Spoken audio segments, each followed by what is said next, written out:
Bang! Rise and tan. What's poppin', everybody? Parlay Madness, episode number 15. We back. Episode number 15. That's a nice round number. Hopefully, it's going to be a good episode.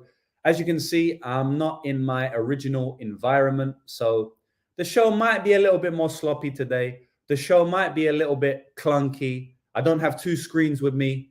So I'm going to have to get Fight Odds IO up on a backup screen. I won't be able to see what's going on, but it's cool. The content basically is all in my mind and all in my guest's mind, which it's not even my guest. I don't even know why I'm saying a guest. My man ain't a guest. I've said many times he's the co-host. We already know that. He's on the thumbnail, so I'm going to bring him in right now. Actually, he looks like exactly how he looks in the thumbnail, but now he doesn't because he pulled it out of his mouth. Oh, he's put it back in his mouth now. All right, what's going on, my man? JB, Jewish better, line mover. What's happening? Let's go, my dude. I had to make sure I unmuted the mic. Somebody's pulling up in the Ferrari right now. We about to get this money this weekend, baby. Let's go. I'm excited for this one. And you know what? This is the most money I've had bet on a card since UFC 300. UFC 300, I had a little bit more money bet. So I'm feeling confident in this one. And we cleaned up on UFC 300. I don't think any of our parlays hit. Did they? I don't think they did. But we were so close, but we did clean up. Both of us cleaned up. And, yeah, I went to a little place, you know what I mean? I went to that meditative spot in my mind, and I feel like I got some good reads, baby. So we going to get this money. Yes, I'm doing really well on pay-per-views this year. The only pay-per-view I've lost is UFC 299. All other pay-per-views I've won, but not only one, I've crushed. I think the least amount of units I've won on a pay-per-view is 300 at 9 units. 8.7 something. And then we had the UFC 297. I won 43 units. So, you know, my betting style is a little bit volatile in that I can lose a lot of units, but I can win a lot of units as well. And I'm standing to win a lot of units this weekend because I have quite a few bets on underdogs and I have quite a few decent parlays, couple of props. So, yeah, man, I'm excited for this one as well. I've heard a few people saying that this card is shit coming off UFC 300. Bro, I don't think this card is shit, man. I'm liking this card from an entertainment perspective and a betting perspective. So, you know, that's just my opinion. Maybe I'm a nerd for the UFC. I kind of am, but I'm excited for it. And I think it's going to be an entertaining one as well, bro. So, yeah, man, I'm ready. Yeah, I agree, bro. Let's fucking go. Most haters, just other cappers. Yeah. Yep. Glad, Ronald. My man, Parlays Brent. may not have been hitting, but our read's been on point. That's for sure. Lipsky pack. I still got the Volk pack. It's pretty dry, man. We got to get some new. Some new. They turned $14 into $1,000. That was that the plus 3,005 parlay, or was that the 50-1 that we hit on Jasmine round 2, round 3 Jillian, or it was round 2 Jillian, round 3 Jasmine? That was 50-1. I forgot about that one. I'll have to do the maths. What's that? 100-1 is obviously, yeah, I don't know. I think it was 14 and 1,000 was Jasmine round. Yeah, that was it. That's crazy. We're still eating off that pack at like plus 20 units or whatever we're at. It's crazy. That was a long time ago. We need some new ones. Oh, no, bro. We've been so close, man. We've been so close. Like, there could have been weeks where we were up 15, 20, 30 units, man. Real talk. That's the game we play. We move on. Got a few guys in the chat. It still tastes delicious. I just want some new pack, you know? Yes, sir. Shout out to everyone. My man Mike going crazy out there. Whoa. But if Malaki's chin holds up, he can win this fight. We're going to get onto that. Surely he'll be live soon. Bitcoin, you know me, bro. A couple of minutes later now. I'm sorry. I always do it. I'm late to everything, but you know. We're here now, man. Let's go, lads. Solid card. I reckon people are too spoiled these days. Yeah, maybe one of them ones, man. Maybe one of them ones. Certified Gas Pack's got a question for you, JB. I'll let you take that one. It's called Sour Skittles, but it's the Volk pack. And it's actually a song by a rapper, Lucrative. Have you ever heard of Lucrative? Nah. Like a British rapper. It's called Sour Skittles. Yeah. Check it out. I have to listen to the British rap now. My man Lucrative put me on. You know that, man. That's the real rap, bro. Yeah. All right, bro. So, yeah, as I said, it might be a bit clunky, this show, but it's all good, man. I'm going to bring up my screen so you can see exactly what I'm talking about, and I'm going to get into it. Let's do it. Let's take this one away while I fire this up. First fight of the night. You know the first fight? Is it? I'm pretty sure it's Borjas. It's Kevin Borjas versus Alessandro Costa. And the reason I know, because I'm really confident in this fight. I saw you were on it as well. You're on Kevin Borjas. Man, I agree. I might even be more confident than you. I'm not sure. But I think he's going to be able to avoid the ground game of Costa. I've seen Costa hit a few times. I've seen him chinned a few times as well. I've seen him cracked by power punchers lesser than Kevin Borjas, who fought Josh Van to an insanely close fight. And if Josh Van, his weakness isn't on the feet, it's on the ground. So if you're able to stand up and keep up with Josh Van, I'm going to be highly confident in you going into some of your next fights. He's not the Brazilian in the spot. He's the Peruvian guy. Close enough, man. Give me the contenders guy. I just don't like what I've seen. Even though Borjas lost his last fight, it was close. He could have won it. And on top of that, man, like Costa just really don't like what I've seen out of him in the UFC. Even if you were going to talk about the level of competition, I get it, but it's flyweight, so I don't know how much I actually taken into account. Give me Borjas here. Love it. And I think he can get the KO. Yes, sir. Speaking of Borjas, we got my man on the screen right now. Bang. Kevin Borjas. Who does he look like, bro? He looks like somebody. I'm going to come back to it. Go ahead. Jeff Molina? He kind of looks like Jonathan Martinez, low-key. Am I tripping? Tripping a little bit. Yeah, it might be like the Steve Erceg Lucrative MMA comparison, right? That is the worst comparison, guys. Yeah, I feel you, man. Like, we got dark feet. We're white and got dark hair. That's about it. It stops there with the Astro Boy, bro. Oh man, so what do you think about this one, man? Are you with me on this? Or? I mean, yeah, man. Like I'm on the same thing as you. I think Borjas is the much better boxer, and him having a lot of length, he's quite rangy. It helps him with that boxing. He's able to land it on basically any opponent he ever fights. Man, he came into the Contender Series as a decent-sized underdog, then fought Joshua Van, who's the guy's one of the hardest fights in the division, even at his young age. That was a close fight, man. He cleanly won round one. Round one wasn't close. It was unanimous to Borjas. And obviously got melted down the stretch. But, man, Van's going to do that to almost everyone he ever fights. Van is an elite fighter, in my opinion, even now. So I don't take anything away from him for that loss. But we can say the same about Costa, man, because he lost to Steve Erceg, 1-1 going into the third round, and he got cage pushed for round 3, which isn't a great look because, Van broke Borjas, but that's what Van's going to do. It's hard to defend that. But it's kind of, getting caged pushed to lose a fight against Erceg isn't the greatest look. But at the same time, Erceg, we'll speak about him later, could be a future champion. He's fighting for the title. I don't take too much away from him for that loss as well. But I just feel like we've got one guy who's the better boxer in Borjas. And then we've got Costa, who's the better leg kicker and wrestler. But I don't think he's going to be able to take Borjas down because Borjas has shown decent takedown defense in his career now. Is he going to be able to take him down? Okay, he'll probably be able to take him down. Is he going to be able to finish him? Or is he going to be able to get considerable control time? I don't really think so. Yeah, man, I like this Borjas. Dude Borjas, man. I know I'm interrupting you, but this dude Borjas, man, he's explosive. When he hits the mat, he's immediately MMA style. He's not playing jiu-jitsu. He's looking to get back to his feet, and he's very good at doing it. He will peel the hands. He'll break the grips. He does everything right. Costa's a decent back taker, but like we saw in the Erceg fight, he gets a little sloppy, man. He falls off position, and I think you make that mistake here against Borjas, you're going to pay for it. Yeah, and this is a flyweight fight, bro. How often... flyweight grapplers, they're not very common, man, because it's fucking hard to hold down these motherfuckers that are 125 pounds. They're too wiry. They're too scrambly. Their cardio doesn't stop. It ain't easy to be a control grappler in the flyweight division. Even the best control grapplers still have trouble doing it. When you're up at heavyweight, there's not many of them because they're just unathletic. But if they are, then they're going to dominate. They're going to go straight to the top of the division. Like Jailton Almeida, right? Yeah, Jailton Almeida is straight in there. Curtis Blades is another one, he jumped quite high up the ranks because he can do that. Even if Costa gets him down, I don't think he's going to be able to consolidate too much. So, yeah, man, I'm going with Borjas here. I like him, especially at the underdog pricing. That's really what's pushing me over the edge here. So I'll write down some of these legs, brother. So we both like Borjas. I do. Yeah, I think people are looking at that Renzo Mendez loss. They're thinking Costa might be able to get some grappling off, get the sub. I understand somewhat understand the logic, but I'm on the other side here. All right, so Borjas plus 105.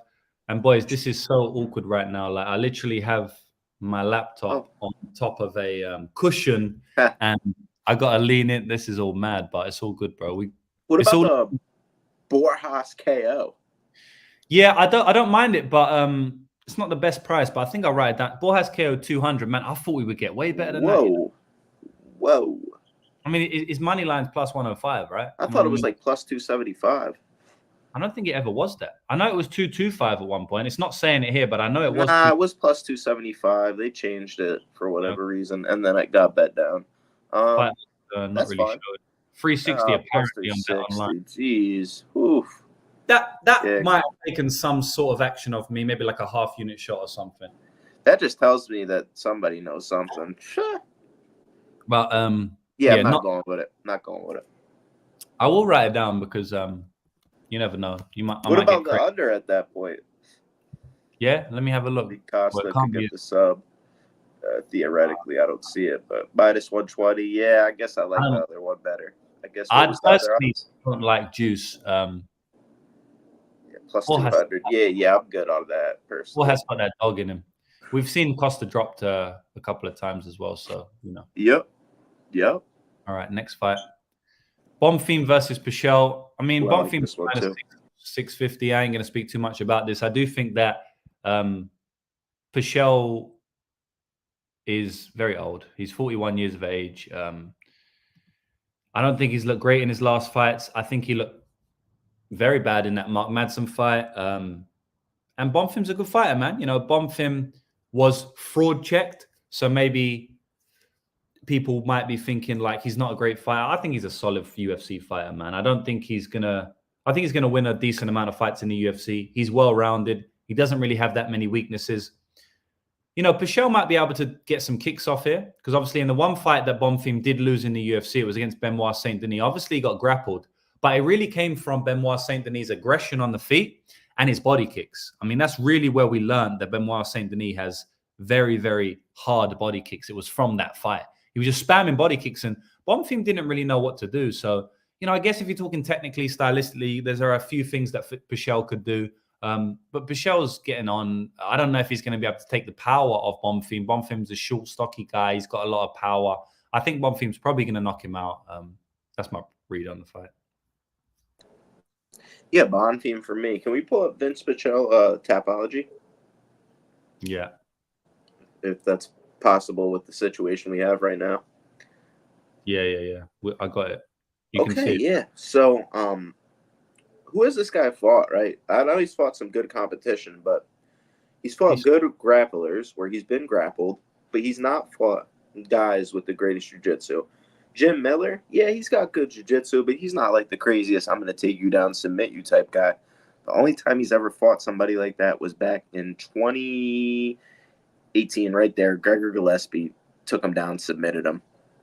I think people are underestimating this guy's BJJ, Bonfim. He's dangerous on the mat as well as the feet. I could see a club and sub situation as well. I think the value's on the sub. And just because he doesn't have the UFC submissions, right, he's got the flying knee knockout. And this guy's super old. I think the fact that he's 41, people are thinking, hey, it's just going to be a knockout. He's going to put out clean. But Vince Pichel is pretty tough for the most part. I think he's only been knocked out via slam. Yeah, this guy Bonfim's legit on the mat, bro. Anaconda chokes. I think he has arm locks as well. Kimura. Yeah, I think he could do it, man. I like me some sub here. I think he has the ability to do it on the mat. He's a black belt, and it's in Brazil. And I think Pichel is just getting old, man. He's 41 years old. At this point, you want to get knocked out, you want to get finished, or you want to get submitted. I think he gets submitted via rear naked choke in the spot. In a Mark Madsen fight, he was getting his face jabbed up. Bang, bang, bang. And we know Mark Madsen is a pure wrestler, Greco-Roman at that. You know, it's not even like he's a super explosive traditional American wrestler where maybe has some explosion in the hands. And he's also old as piss, too. Old as piss, and he's a very stiff fighter. So, yeah, that wasn't a great look. And that was, 2 years ago now? And he hasn't fought since then? We see some of these cancelled bouts. Pichel was injured in his next fight against Jesse Ronson. He withdrew from the Benoit Saint-Denis fight. And obviously the Bonfim fight got cancelled because Bonfim missed weight. But, I mean, this is not good, right? Withdrew, injury, 2 years out of the octagon, 41 years of age. The intangibles are just like 100% on the Bonfim side. So we won't go too mad about that one. We both like inside the distance. You like sub. Man, the under 2.5 is minus 120. I'm just going to personally write that in right now because I like I that. like it. All right. But are we really going to put Bonfim? We might have to. I think Bonfim is good. I think Bonfim gets the round 2 submission. All right. Bonfim ends under 2.5 at -120. Actually, I'm quite surprised at those odds, man. Yeah, me too. I ate some mushrooms and I saw Bonfim round 2 sub, bro. That's all I'm gonna say. I had some a vape pen the other day, like with weed. I've never had vape in my life, but it had some Granddaddy Purple. I felt so good, man. Right after grappling class, and usually if I smoke weed, I'm chilling, I'm kicking back. Like I don't smoke weed too often. By the way, I'm talking about like shiitake mushrooms, like that you put on a burger. Just FYI. Keep going. Fair enough. Our guy Narco. I think our guy Narco Cop might be in here right now. It's cool, man. Narco's on our side, bro. Narco's he's a cop, but he's corrupt. He's corrupt. I won't call him a corrupt cop because he might take it to heart. He's a proper policeman, so I don't know. He might take that one to heart. No, I'm joking, my boy Narco. But yeah, man. I smoked after, so like, yeah, bro. I didn't know weed makes you feel like that. Weed usually makes me feel fucked, but I guess some strains just make you feel completely different. Fair enough. Yeah. I like I said, maybe I'm crazy, dude. I'm probably, it is what it is, dude. I like Bonfim sub. I think he gets it done. 1 minute ago. Dude, I'm literally just moved the line. I just moved the line. Yeah, I just moved the line, fellas. It was 550. The name isn't Fugazi. And now it's 500. That's insane. That's very funny. All right, so we'll put Bonfim sub for JB because he's a nutter and he might. It's round 2, by the way. Just FYI for the people out there who wanted to know. Bonfim round 2 sub. I'll get that one up for you. Who knows? But are we really gonna put round 2 sub in a parlay though, bro? I might put it in the JB special. I just want to flow. I just want to flow. What's the number? What are we getting? Plus 1,500. That's piss. I don't want it. I don't want it. Inside it might come in round 3. Might come in round 1, bro. It might come in round 1. I was just thinking that too. I don't really. I'm not gonna force that. But yeah, that's my prediction. Plus 120. I gotta call it out loud, But no way. I'm actually putting it in. Okay, sweet. Maybe I'll do it in a small parlay for myself. It's up there anyway. All right, back to the actual breakdowns. Yeah, my fault. Went on a tangent there. I just ripped a few bowls myself. Yeah, it's welcome here. My man, Lucrative. He ain't a smoker, but it's welcome. We don't discriminate. I smoked every single day for 5 years of my life, bro. Like when I was young, early days. But yeah, I ain't smoked in a while. But I was surprised that Granddaddy Purple was an indica because from what I know, sativa is what makes you lively. Sativa is what makes you indica is a bit more chilled out. Hey, but when they could have lied to you, bro. I mean, it's Granddaddy Purple. What, you think it wasn't a Granddaddy Purple? Is that what you're saying?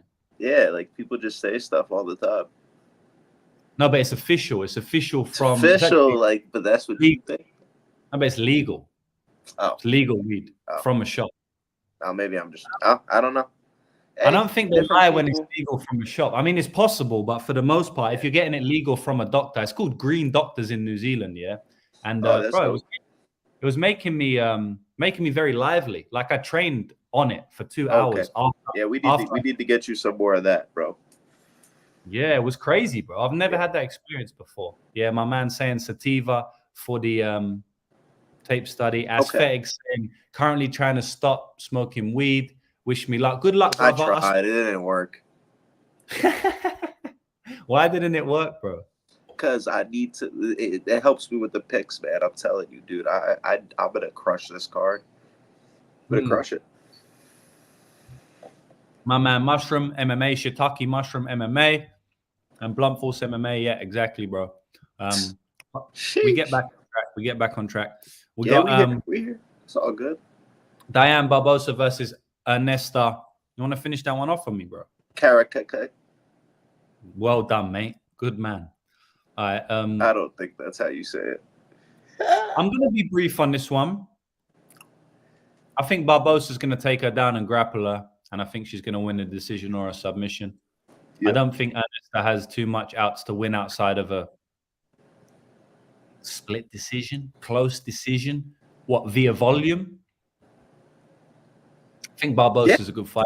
Yeah, man. Got Barbosa via decision or submission. Probably decision.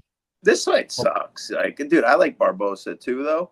I think, yeah, like just like you said, the volume for Karasite. That's how she wins round 3 volume. I don't really like it. I don't think she has the power to finish Barbosa. So then Barbosa is eventually going to take her down. I've seen fights of Karasite where she got taken down and it didn't look good versus girls who aren't as good as Barbosa. So then do the math, right? Yes, sir. Yeah, Let's see. I like it. One. I know like she's been getting. We're seeing eye to eye. Do you think she could get it done inside the distance? I didn't really want to take the stab on her inside the distance, but I see some people taking the stab on it. I understand. She's a good jiu-jitsu. Like, well, definitely compared to what Ernesta has faced before, she's definitely going to be the highest level jiu-jitsu go to face. So ITD's 175. That's kind of disgusting. Yeah, it got bet down. It definitely wasn't that. It definitely changed. I guess on Bet Online, it got bet down. Yeah, that's Betway. On Bet Online, it got bet down crazy. 5 still isn't good. At that point, you need to go for the sub, which is probably also. I see some wax taking the KO. I know that's like me all the way. Oh, 22-1, I guess is. I guess I see some wax taking the KO. Oh, 22-1. Oh, I might have to. 12-1. I don't like it, but 22. Nah, I don't like it because I think she's a BJJ girl, bro. It's not like she's really like. I don't think she's aggressive like that to get the ground and pound. Like, I just don't see it. It could happen though. She might BJJ Dagestani handcuff her and just pump her. I don't see it, bro. I don't see it. Even me, and if I don't see it, then it ain't happening, right? All right. Yeah. So, honestly, at this point, I just go Barbosa decision 130. I like Barbosa decision at plus 130. I like Barbosa money line because I think she could sub her or a decision. You feel but I'm me? saying I like her via decision better than inside. Oh yeah, me too. But I think I just like the money line personally. For me, I don't really feel like strongly about a prop here. I'll write it for maybe I'll use it, but probably. Yeah, really? I'll write it. Right. Okay. It's all good to write. I feel like that's how stuff sneaks in, and then we get those like, that we've been getting hit. Maybe. All right, I'll remember that. You guys remind me not. You guys remind me I said that. What's our what we got next?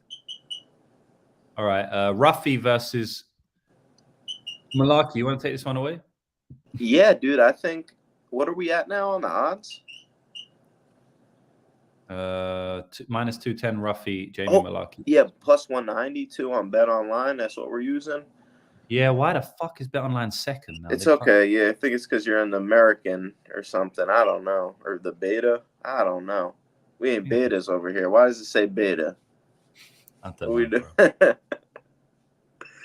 Oh, man. Dude, what do you think about that Gene Silva, William Gomez, I think that everybody on Twitter knew the outcome of the fight, apparently, but somehow the people that bet Gomez knew he was going to win, and then the people that bet my man Silva knew he was going to win, and it was a pick'em. So I think everyone should just say, I thought my guy was going to win. I'm upset the bet got cancelled. Move on. Not, oh my God, Gomez bettors are so lucky. Wow, Gene Silva is so terrible. He was going to get dominated, even by a shit Gomez. Like, relax yourselves, man. Like, it was a minus 110. You don't know what was going on. I personally bet William Gomez, but I don't know how the fuck that fight would have went, bro. Could have went either way. Silva could have knocked him out. Gomez could have won a decision. I don't know. It got canceled. That was it. Like, dude, you like Silva, right? So that would have been one that we went head. It would have been interesting to go head to head, but maybe all good. I think we might go head to head here, dude. I think I'm gonna make the case for Jamie Malarkey at plus 190. Like my man said earlier, I think if his chin's able to hold up, Mauricio Ruffy's super unproven. He's another one of these contender guys that I think is a little bit overpriced. We've been making money on that this year. I think Jamie Malarkey is like one of those people that nobody's gonna like, and I think he might get cut if he loses this fight. So this could be your last chance to bet on Jamie Malarkey or fade him. I'm gonna hold my nose. I got some sour taste from this guy when he didn't finish Prado, and I had him to finish Prado. But that was my fault. That wasn't his fault. That was my fault. It was partially also his fault. Prado's a tough guy in hindsight. You know what I'm saying? And the guys that Jamie Malarkey's facing are way more proven than Huffy. So I think this line's off. And when I'm talking about value, dude, 83% of the votes are on Ruffy. Everybody's parlaying Ruffy. But the line ain't minus 300. The line ain't minus 400. It's where it's at for a reason. So give me Jamie Malarkey. Yeah, I think this is one of those fights where you can make a case for both guys at the line. And I'm not going to start shouting at you and calling you an idiot. Like, I think Pantoja versus Erceg is very similar.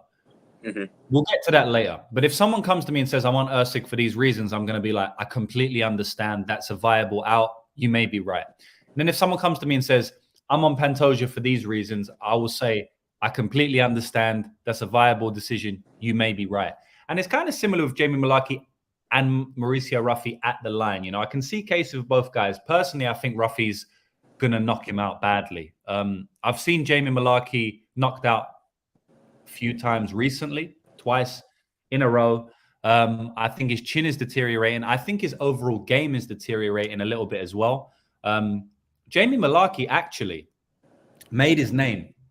He actually fought one of my training partners a long time ago on the Australian regional scene. Finished him in round 2. And in that fight, he was a tough motherfucker, bro. Grinding, gritty. And he actually made his name by having a very good chin, taking damage, walking forward, and grinding it out. And now that style is seeming to fade because he's getting knocked out. And maybe it's because he's been in a lot of wars. We all remember that Brad Riddell one. And there's been a few on the regional scene as well where he's just gone to war. And he's won, but he has gone to war. Maybe it's finally catching up to him. And Ruffy hits hard. I'll tell you that now. Ruffy hits hard. He is low volume, though. He can be kind of low volume. I don't like his entire game, but I do think he hits quite hard. I think he's got good cardio. I think that him moving down in weight might not be good, but it also might be good. I don't know. He might carry his power down and hit like a welterweight against someone who's been getting knocked out by lightweight. So, you know, I also don't think that his level of competition has been that bad. You know, this Torres guy is not the worst fighter of all the time. Magomed Aliev is not like, he's a decent fighter. Manuel Souza is a good fighter.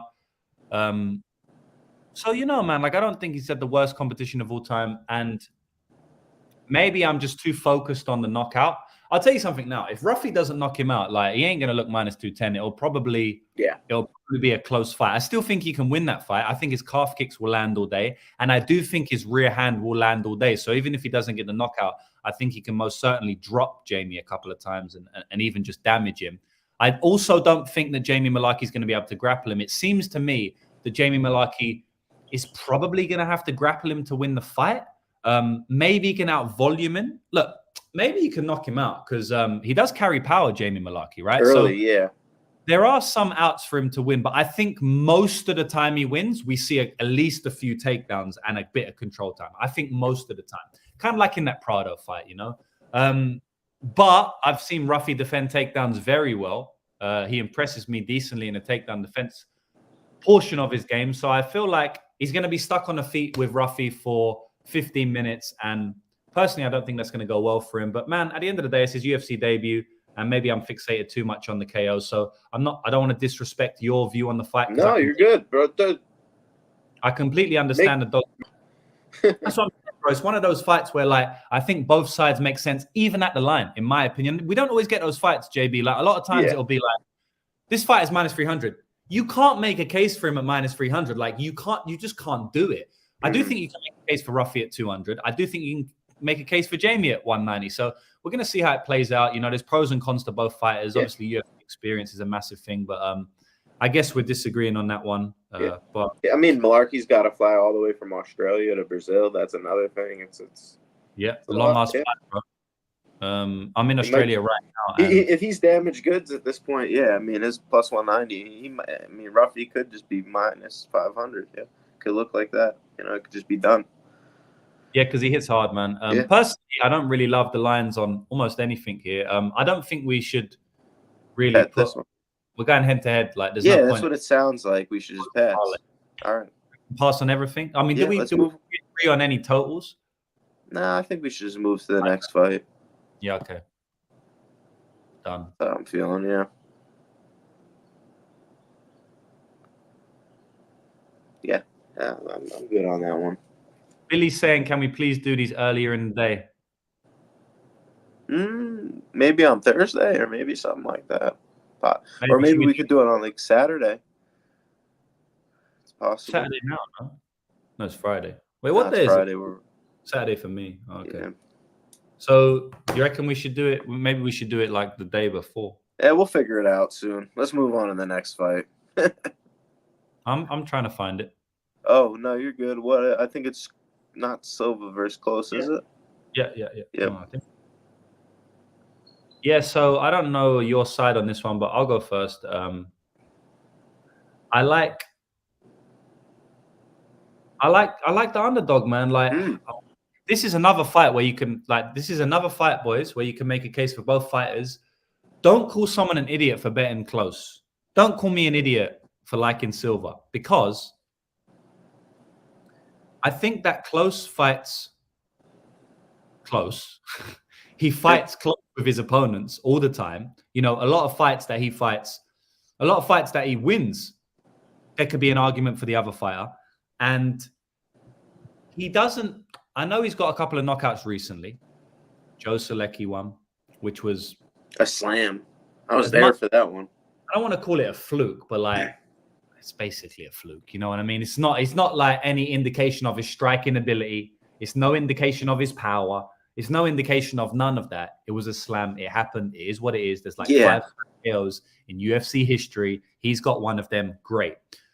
And now they want to say that Close is like this power puncher or something like that based on the odds. I don't think so.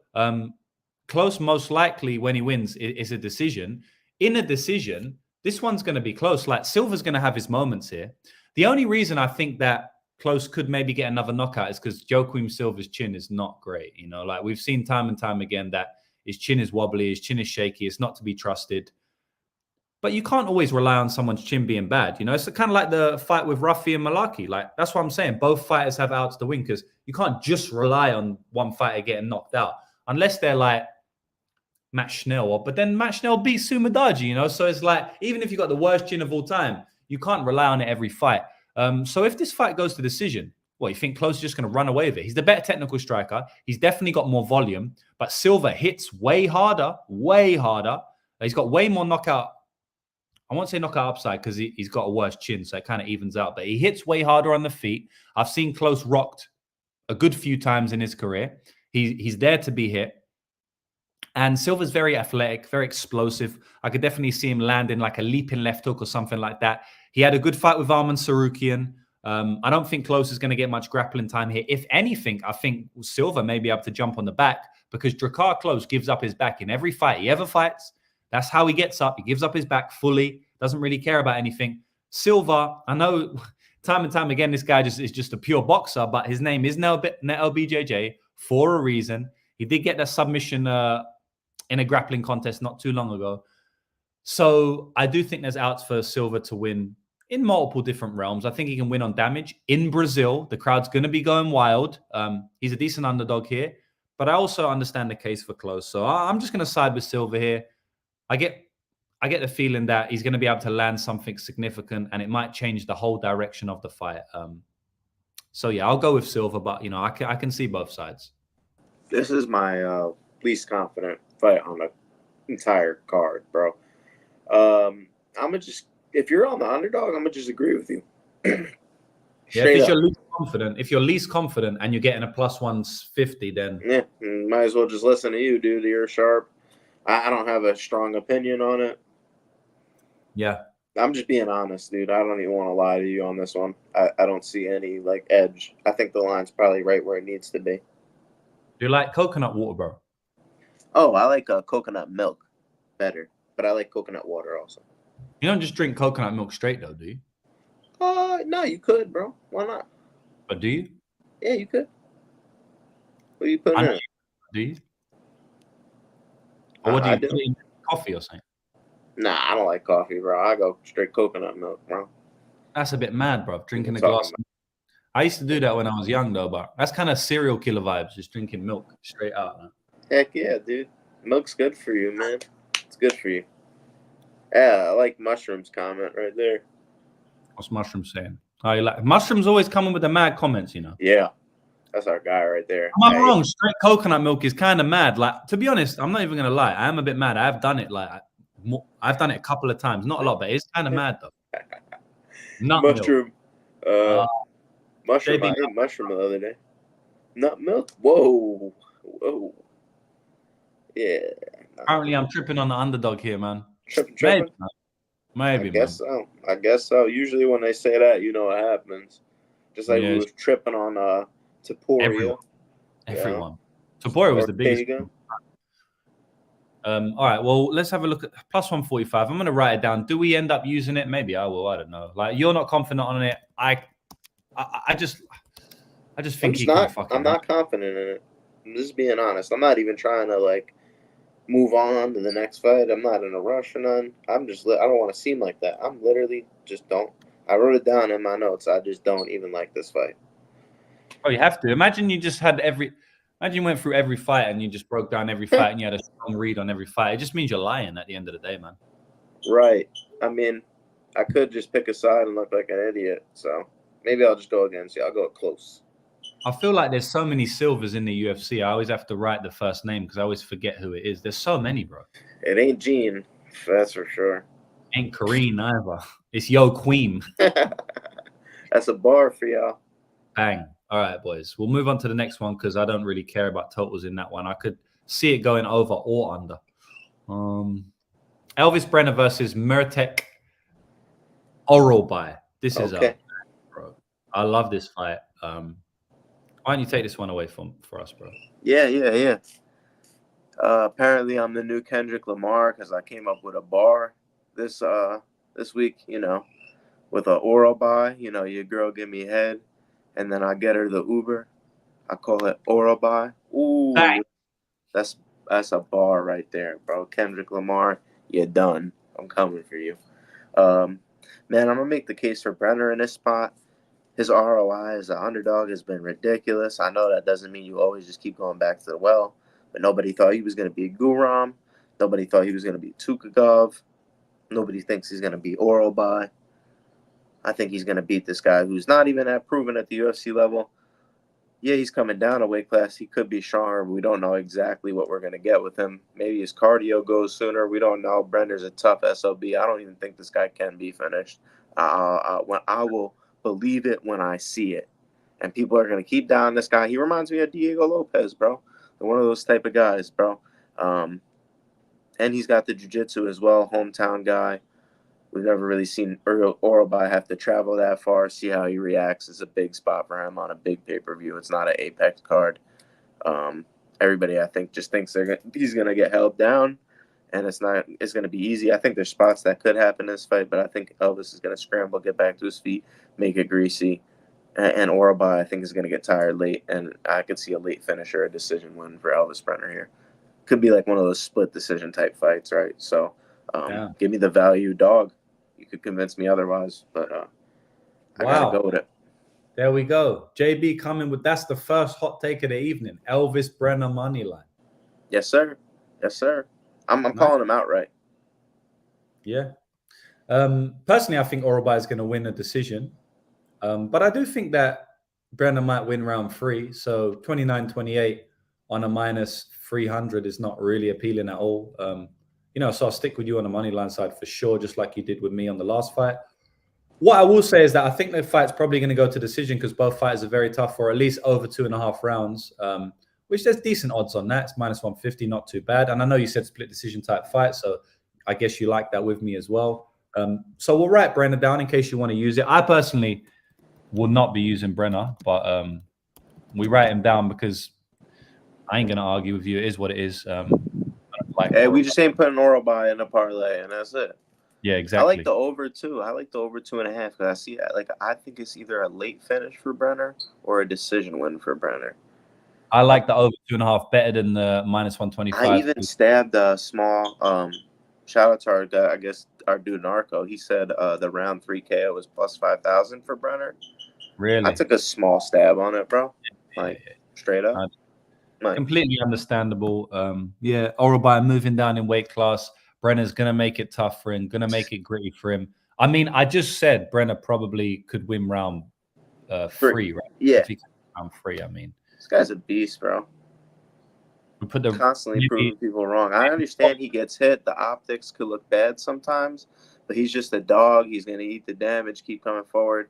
Like kind of like our dude Peyton Talbot, our dude Tony Ferguson. You know, these guys just eat the damage. They come forward. They got endless cardio, bro. I think this dude could be on EPO literally. Like I don't wanna accuse him or nothing, but you know where you saw it. Where you at? Can't put Peyton Talbot in the same sentence as Tony Ferguson, bro. Bro, he's literally the new age. That he just if you were to hit that guy, it's like I'm just talking about the chin, right? The Nate Diaz type chin. You hit these guys with a crowbar, they're not gonna go anywhere, bro. Their cardio is endless, and that's it. Bro, I'm gonna go with that fighter every time. I have the best chin I've ever seen. It's fucking insane, bro. And hit that guy with a crowbar. We'll see when he fights some of these pinpoint strikers, but yeah, I've never seen a chin like it, to be honest. But he's early days. Maybe he'll get rocked. A lot of these other guys, I've seen them rocked. Yeah. Even Diaz. Diaz got rocked many times. Tony Ferguson. Not Peyton, but he ain't fought anyone. We'll see. Yeah. All right. We'll leave it at that, bro. Yeah, what I was going to say is I like over 2.5 rounds better than the GTD. Anyone playing that. And the reason I like that, I would definitely stick for the over 2.5 rounds. The reason is because, I mean, we're already talking about Brenner around 3 KO. It's possible. I don't think so. I think more than likely Urabai will get a finish late because of his grappling. It might wear out. Breaks him down over time. I could see, I get that. I could see either fighter winning in round 3. And so for that reason, we want to play the over 2.5 rounds because more than likely, if we're saying it's fatigue induced, it will come actually a bit later into that round 3. So, yeah, I would say just, eat the chalk a little bit more and play that over 2.5 rounds. For anybody looking at the GTD as well to get a little bit more money, I don't think it's worth it. Yeah, that makes total sense, bro. Yeah. Probably going to go close to the distance, and if it does finish, like... Yeah. I hear you. Did we write anything down for that one? Just Brenner, I guess, and the over? Yeah, I wrote Brenner and the over. Was there anything else you wanted? Well, I guess if it's Brenner over, maybe Brenner decision, but I guess not. In terms of like a parlay. Yeah, it's a little wild, right? Yeah, we might not use it. +5. Yeah, I don't like it. Let's just move on. What's the Jews max bet? What is the Jews max bet? Well, I have a Patreon. It's $5. I know I don't want to promote it on your show, but I can't just answer that on here. Maybe you could try and piece the. Why don't you promote it on my show? Promote it. Okay, so you guys want to know what my max bet is? It's the MMA guru though. That's who that is. Oh no, the MMA. I don't know if I want to give it to this guy, bro. This is a fraud. He's not that real guy. All right, you know what, guys? How many likes do we have right now? I always forget about that. Boys, give us some likes, man. Come on, bro. What the hell is going on? How many likes do we have? If we get to a specific amount of likes, how many people do we have watching? 518, but only 175 of them. 180 of them are on. So 180 people on YouTube. We should have at least 100 likes. If we get to 100 likes, the Jew will give out his max bet, 5-unit max bet. For me, that's 2,500. Damn. Oh no, 2,000. My fault. $2,000. Let's go. And I'm gonna tell you the bet. I got it on 2 different price points, but it's okay. So that took me a second to add it up. But if y'all stay tuned in, give me 100 likes on this video, I'll drop the max bet. That's it. And bro, what have you got on your Patreon? Bro, it's $5. I got my bets on there. I got some information on some props. I'll be giving the breakdowns too, and then you get into the VIP chat with me as well. So then that's where we all just be chatting it up. I still have a bunch of people that are in it. They just definitely just look at the plays. I think that's like what most people want. They just want the plays. And then how do they find it? It's on my Twitter. Well, I guess X, right? We call it X now. That's for the cool kids. All right, on the bio. Right. Nice. Yep. So nice and easy. But if you're not signed up to Lucrative MMA, what are you doing? Yeah, facts, bro. We win every single year and a lot of money as well. So, we had a cold, what is it? April, May. It was horrible, man. Lost a lot of money. We won a lot more money in January and February, so that was good. The bankroll is still clean. It was like it went like this. When you go, I think it's just gonna be like, it's like the Bitcoin chart, right? It's gonna shoot up now. It's the same thing. Like for the last 9 years, I've been gambling like properly. It's just up, down, but always up. So this shit don't even faze me at all. 17 units of profit this year. We're looking to get at least 150 this year. I think we'll get 150, like we did last year, 154 units, or 141. I don't really remember. Just need a few good weeks, bro. The way you play, it's just a few good weeks. That's the thing. Like I told you, UFC 297, I won 43 units. So that's the game we play. Like I can win 30 units on a night. Anyway, we'll move on to this fight. I'm passing on this fight personally. I don't see too much value. Maybe there's some value in like some of the under props because I do think Lucindo could finish her. Personally, I think Lucindo is going to win. I don't know how she's going to win. There is a chance because like she's not super aggressive with finishing. Lucindo hits hard. She seems aggressive. She shouts when she hits. She's not stringing multiple combinations together. She ain't like pushing the pace ridiculously. She ain't always walking forward. She's not aggressively grappling into subs. So I don't know if she's going to get a finish, but I definitely think it's possible here. It might just take one on the button, overhand right or something like that to drop Carolina. And then I think Lucindo can submit her. She's shown submission ability. On the regional scene, she's shown heavy grappling ability. And in the UFC, she's shown good striking and now submission ability. In her last fight against Poliana Viana, I bet her via submission, and that was plus 700. And now the cat's out of the bag a little bit that she's actually good at jiu-jitsu, which is kind of crazy because coming into the UFC, this girl was more of a jiu-jitsu fighter. But obviously, she went to war on the feet for 15 minutes with Jasmine Uregi. Let me tell you something now. If Lucindo learns how to wrestle, because she ain't great at it, she's a very young girl, though. If she learns how to wrestle, she could be an absolute beast in the division because she's hits very hard on the feet. She's very tough. And she's very good at jiu-jitsu. Let me tell you that now, especially for her age. And that's why I played plus 700 submission last time. This is Amanda Lemos' little sister. So you already know I bet on her plus 180 against Uregi in the first fight. I'd take her again at that line if they fought tomorrow. It was a very close fight. And she's got all the grappling upside that wasn't even shown in that fight. That still went to a very close fight. And I think Lucindo could knock her out tomorrow if they fight because we know that she ain't got a great chin. I like Lucindo. I like her a lot. I ain't going to be fading her with someone who's showed some form of resurgence lately, but I don't think that's true. I think the reason she showed resurgence because she ain't really fought that many good girls. I think Lucindo's a step up in competition. And you know what happened when Carolina takes a step up in competition? She loses. Don't know how she beat Rose back in the day, but this ain't back in the day. So I got Lucindo here, bro. What about you?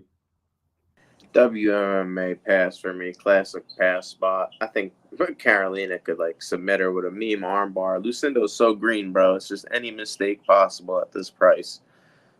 It's not worth it for me, man. Pass. Yes, sir. Olaju one saying KK decision. Yeah, it's one of them ones where, like, if you want to play KK, probably beef up her line by decision, man. She ain't really going to finish Lucindo. I'd like a meme armbar or something. But yeah, that's true. Broken water fight, she ain't finish her. Like, I'm not saying this girl's going to finish everyone. Like I said, bro, I literally said she's not aggressive with it. She doesn't string the combinations together. She hits hard, but she don't push for the finish on the feet. Also, she doesn't really wrestle to get her jiu-jitsu going that well. So it's like you can't trust her too much to get the finish. I do think she has the ability to finish, but she doesn't push it too much. So yeah, we'll see what the odds are. See if there's any nice lines for us. Yeah. Well, I actually had one that I was looking at before. You like Joaquim Silva. What do you think about Joaquim Silva by decision at plus 550? Yeah, it's all right. Pretty close fight. Yeah, it can be close, but I think close has been rocked before. But this is. Too. I don't think it's close if Silva doesn't have big moments. That's so true. If he has big moments, he might just get a KO. So I always hate those type of decision plays when you're aligned with big moments. But I was close to playing Onama decision last time out against JSP. No. I just Plus stuck 700. But he never got a decision. And I think I said on this show, no, I did say on this show, this could be the first time we see Onama getting a decision. Yeah. And it was plus 700, and I didn't play it because in my head I was like, well, the only way he gets a decision is big moments for the most part, right? And that is how he won the decision. Like, he landed big moments on the feet. He spun out of the back take, which, that's a big moment in and of itself. Like, he reversed the back take. He ended up on top. That's why he won a couple of the rounds or won. So I kind of feel the same with Silva. I know we're going backwards here, but if he needs a decision, he has to knock him down, probably. Yeah. It's not out of the realm of possibility. Personally, I'll say I like it, but we don't have to use it. Well, that's how the ones sneak in. Yeah, I know. You're right. You're 100% right. I'm just going. Obama was another great call, Luke. Obama was an amazing call. What's that? I don't know. Stack and Cream. He said Obama was a great call. I think he means Onama. Oh, he said Obama. I was thinking, when did Gregory Rodriguez fight? Did we pick him? Onama. Yeah, Lucindo Carolina minus 400 plus 310. I don't like this fight, bro. Enzyme plus 150. I actually agree, bro. I don't really like it either, man. Makes me want to throw up. I don't think we need to force anything there. Look, the Enz ITD coming in at plus 150, but the Lucindo ITD coming in at plus 130, brother. Might have to take that plus 130. I don't even know if she gets the finish, bro. I don't even know. Neither do I. I feel like it's a 4. I feel like you're forcing it. Well, we're not playing it, so we ain't forcing nothing. Oh, okay. My fault. Michelle Obama by transition choke. All right, bro. Shout out to Tanner Austin.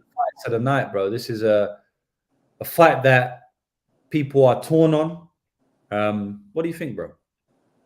Yeah, I think people are thinking Jack Shore is going to use the pressure. Brito doesn't have the cardio, but I'm going to go with my guy Brito to have the bigger moments here. I could even see him winning a decision with the bigger moments. The judges are judging the damage more than the control as of recently.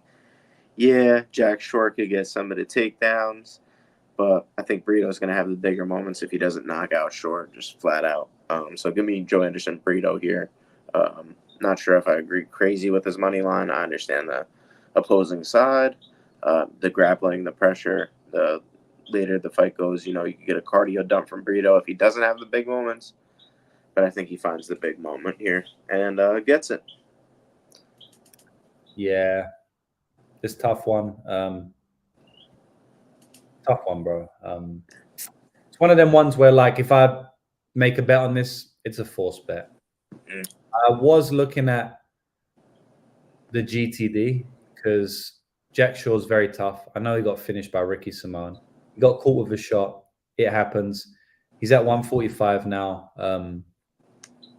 Jack Shore's got good cardio, good recoverability. I think he's tough. He's game. And it's going to be tough to finish Brito. I also think that Jack Shore could get takedowns here. Obviously, that could eat clock time. But you can't ignore the power, the strength, the physicality advantage that Brito's going to have in this fight. And that could easily lead to a finish. I mean, it's led to a lot of his finishes in the past. So it could, again, lead to another finish here. So this is one of the ones where pure pick's tough. I'll go with Brito. I think, he's the rightful favorite. It's going to be a tough fight for Jack Shore, man. So I'll go with Brito to win.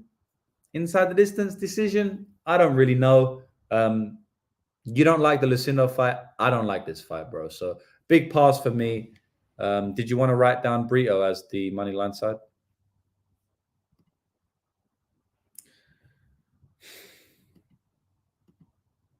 Oh, JB's gone.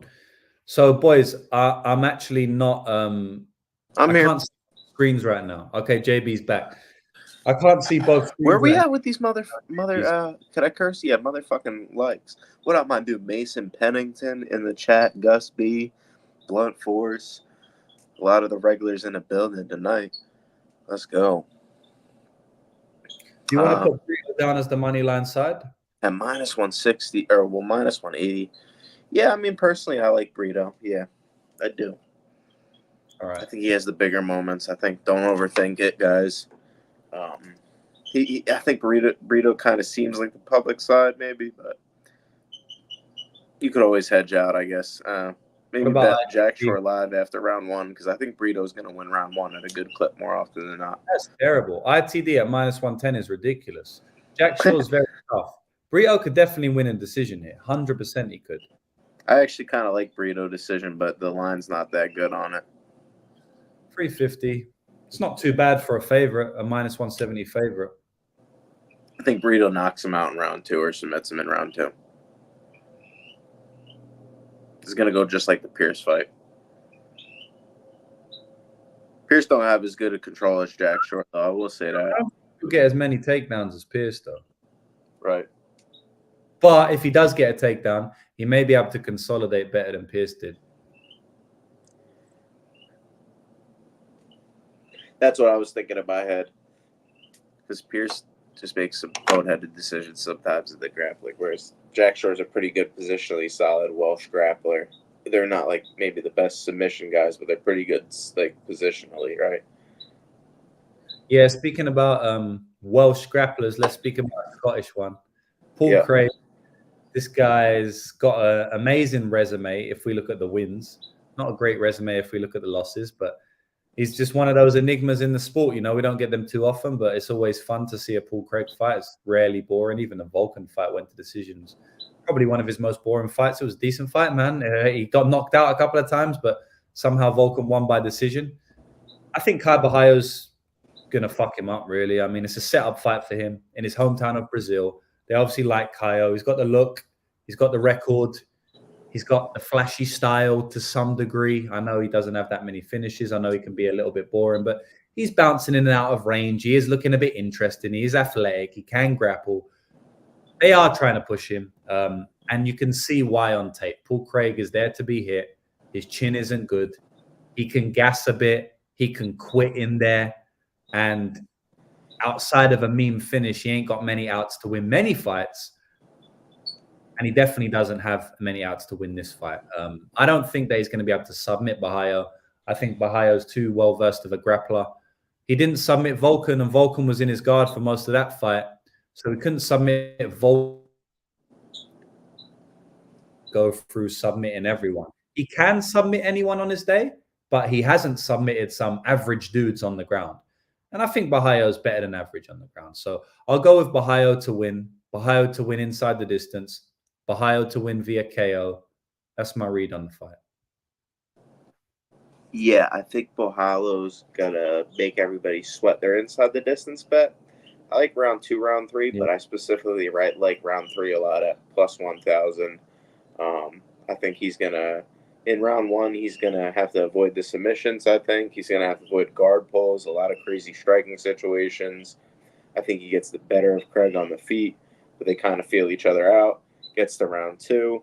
I think, Craig's live in round 1 for the sub. When it's dry, he's live against anybody, I think, early. But then he tends to gas as time goes on. We saw it in the Vulcan Uzdemir fight.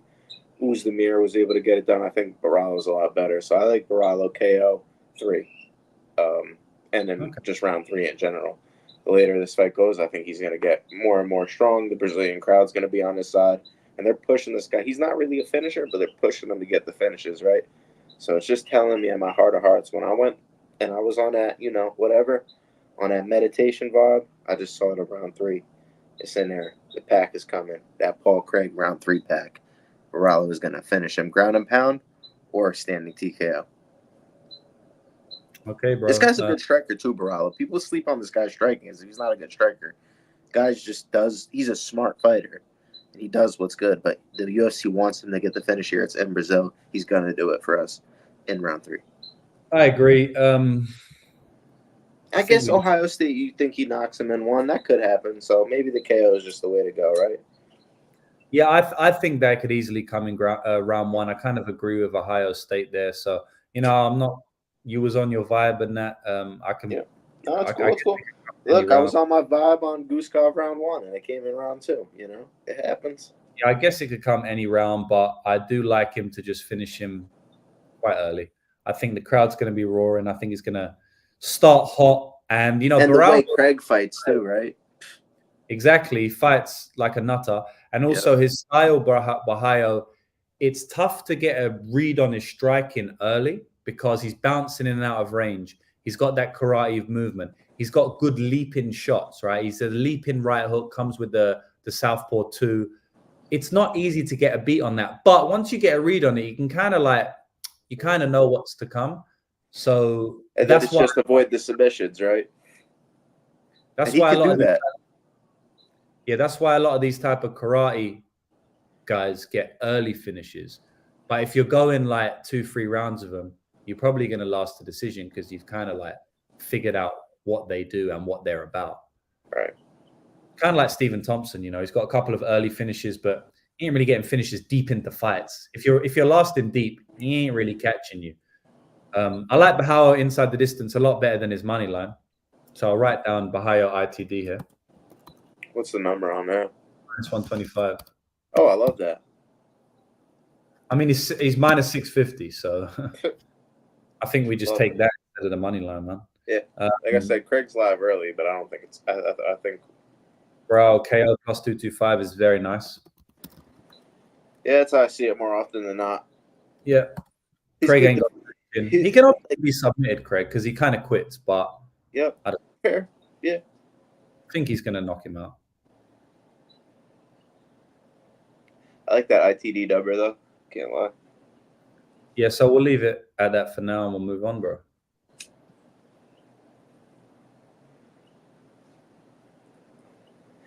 All right, Michelle Pereira versus Ihor Potieria.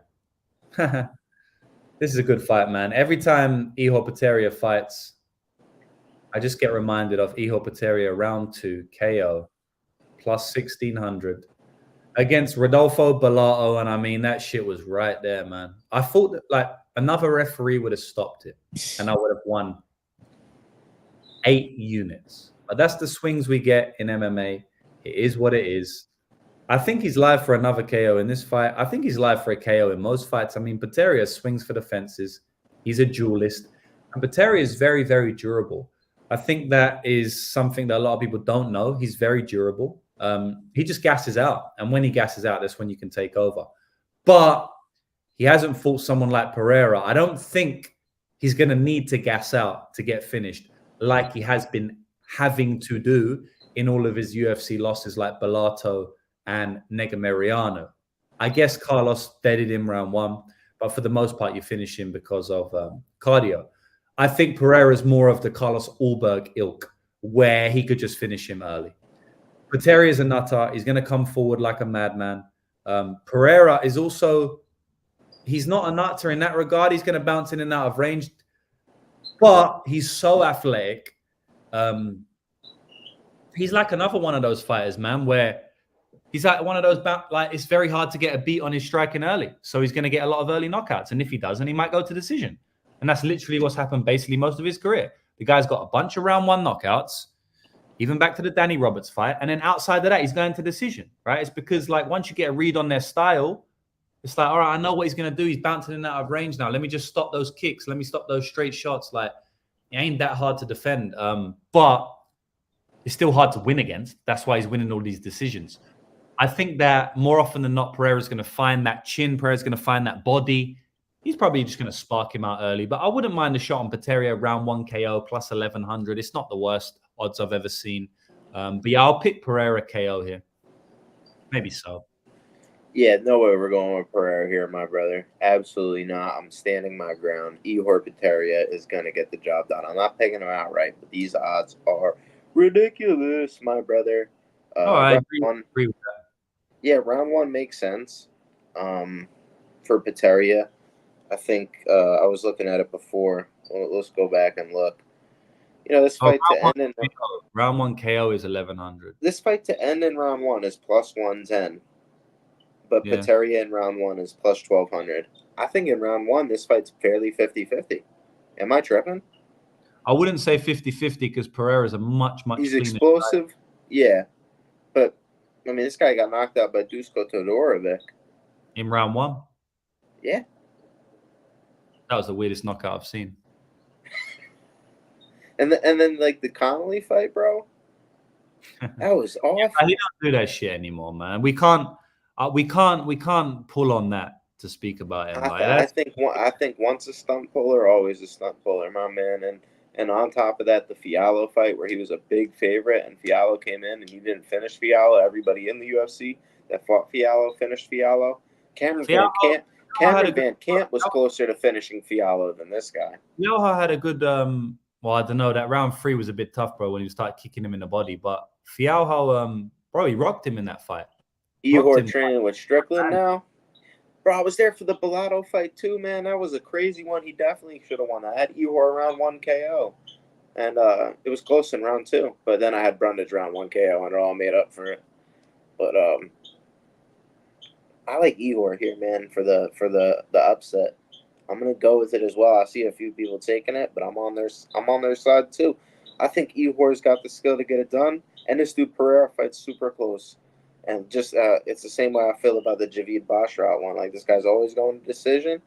It's always super close. Poteria, I think he's got improved cardio now at the new weight class because he's forced to cut the weight. He looked good at weigh-ins this time. Give me Poteria money line, bro. Straight up. Ain't no L's this week at Counterpunch. We ain't taking no L's this week. It's only W's here, baby. Only W's. Still up 20 units. Or is it 30 or 20? Yes, 30 or 20 units, something like that, bro. Yeah, and then after, watch, I'm telling you, we're going to win 60 this week. So, maybe. I don't know if he's actually booked. I mean, it says he's booked against Magomedov, but that's highly unlikely. So I don't know what that's maybe. But that's no, he was booked to fight that guy, and now that's off. This one got cancelled. Yeah, it's not. They'll cancel it. It's just maybe he'll fight him again. It depends on what happens here. He's probably going to knock out Pereira in round 1. The script might be leaked. He might be. They might know he's going to get an early knockout. Yeah, my man Pateria got some crazy heel hook finishes on his record too. Some front strokes. I haven't called any subs yet, so the real line mover might be on at plus 3,000. But Pateria, I think, at these odds is too wide. I said plus it in 475. Yeah, bro, I love that. Give me that. But are we using Bet Online? That's plus 450. I ain't gonna put it in a parlay, but I've been using this line for the whole time, so I guess I'm using Betway. Okay, yeah, I like plus 475, man. No way we're putting in Pereira. Yeah, so maybe JB puts the plus 475, but that's a parlay price on its own, so I won't be putting him in. But I do think he's the money line side for what it's worth. I also like Pateria KO round 1 at plus 1,100. But again, I ain't gonna put it in a parlay. We should have put in Zahabi at one time when I pissed me, didn't we?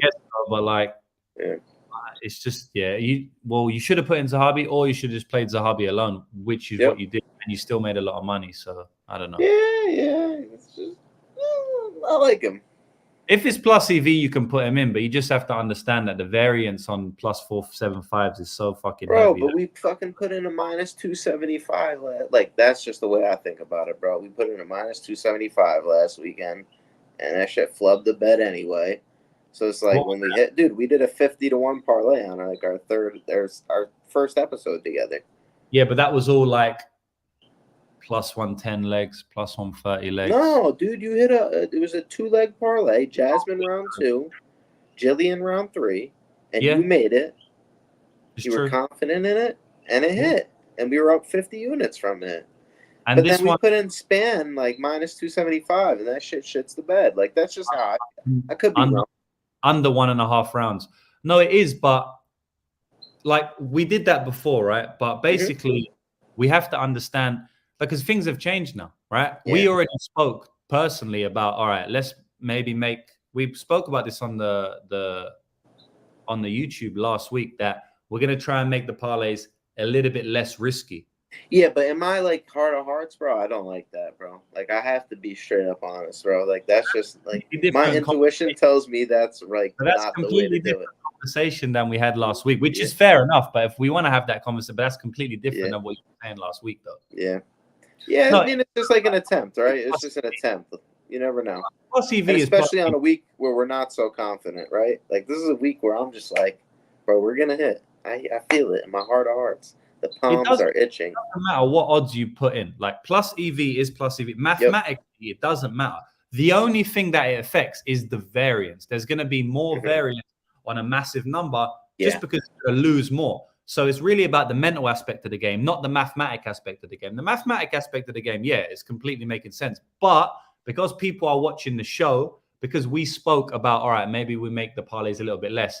That's what I'm talking about right now. I ain't speaking about the maths of it. Oh, by the math side, you're completely correct, bro. And if I'm playing them myself, which I am on this, but when I do my own personal parlays, I don't give a fuck about the odds. Like I do have a style, but I don't care about the odds. But you know, for the mental side, sometimes it's good to just get a couple wins on the board. My man Tanner is onto it, bro. What about any props on that? Yeah, I think if we're getting wacky at that point. I like the ends by sub, actually. I did like that. It's a good hedge for your Pateria bet, but is it saying it's minus 600 to end inside the distance, but it's you know, like plus 330 to end by sub, I think it was. I think plus 330 is a bit much because Pateria, if he's on the bottom, I think he could get sub by Pereira here, especially early. So is there any props you want to write? No, not for this one, but I did like that. We'll move on. The under 1.5 ain't bad, you know. I'm gonna write the under 1.5. I might put it in.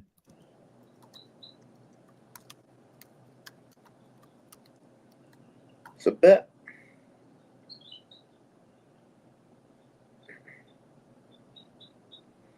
Man, I think we should just keep doing what we're doing, bro. We're up 20 units. It's gonna keep going.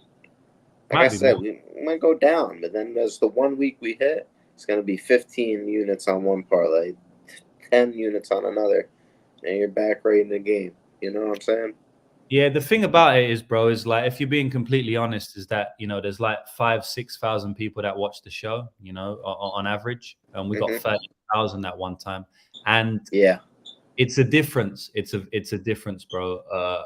Betting yourself and then giving 7,000 people bets because that's just the reality of the situation. There's a small percentage of people who understand the game, like 10%, maybe 20%, that they're going to ride no matter what. They understand variance. They understand that if we're betting 30 to 1s, we're going to lose 30 before we hit 1 or 29 or maybe 60, but then we hit 2 in a row.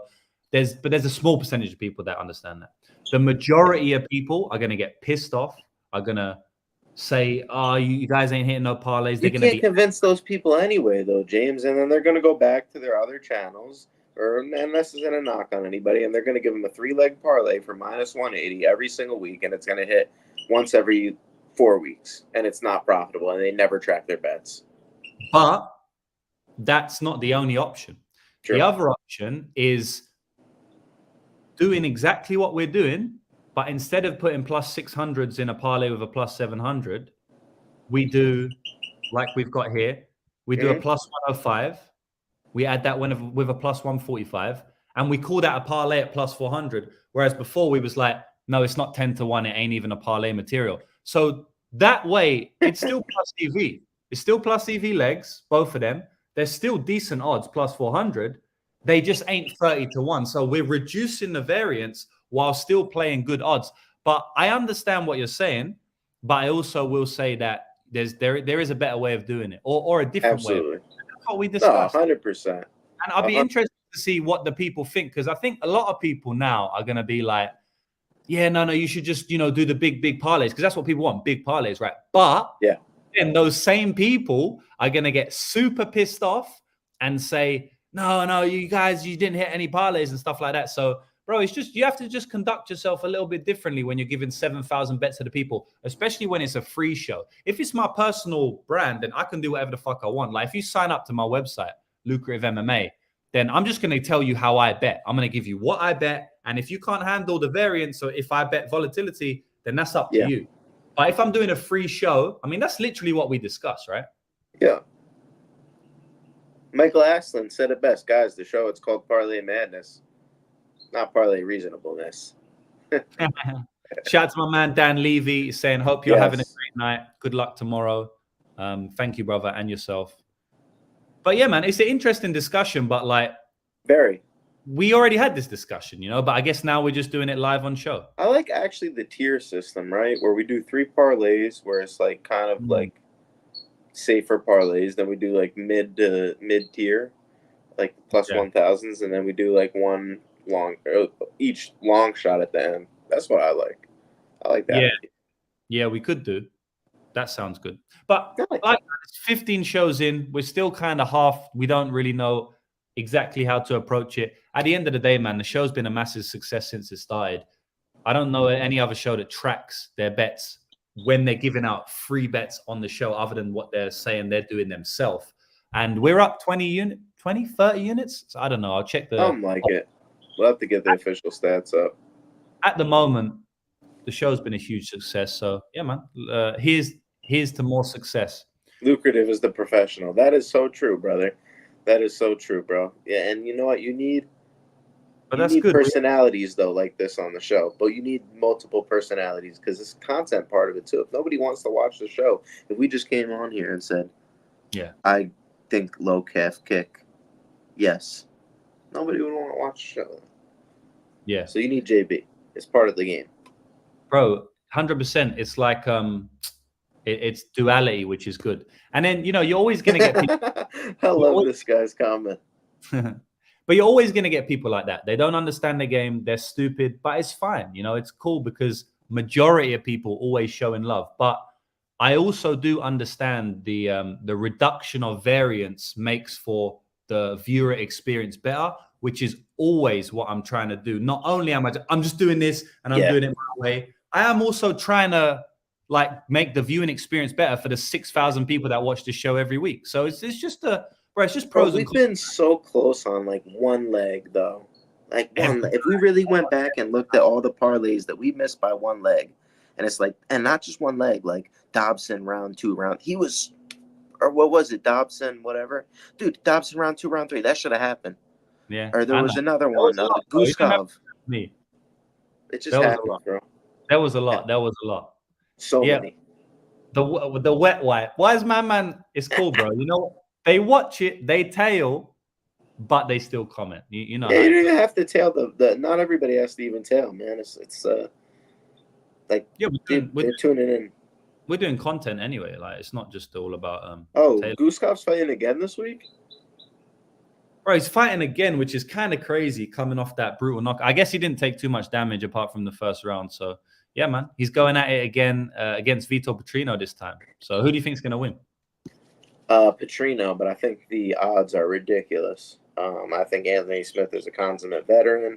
He's fought a lot better guys. He's definitely at the tail end of his career. Yeah. Definitely at the tail end of his career. Petrino's super strong, but he's unproven still to me. He's gotten put in bad spots against Bellato, I believe it was, put in bad spots with Pleasure Man. That was another weird one.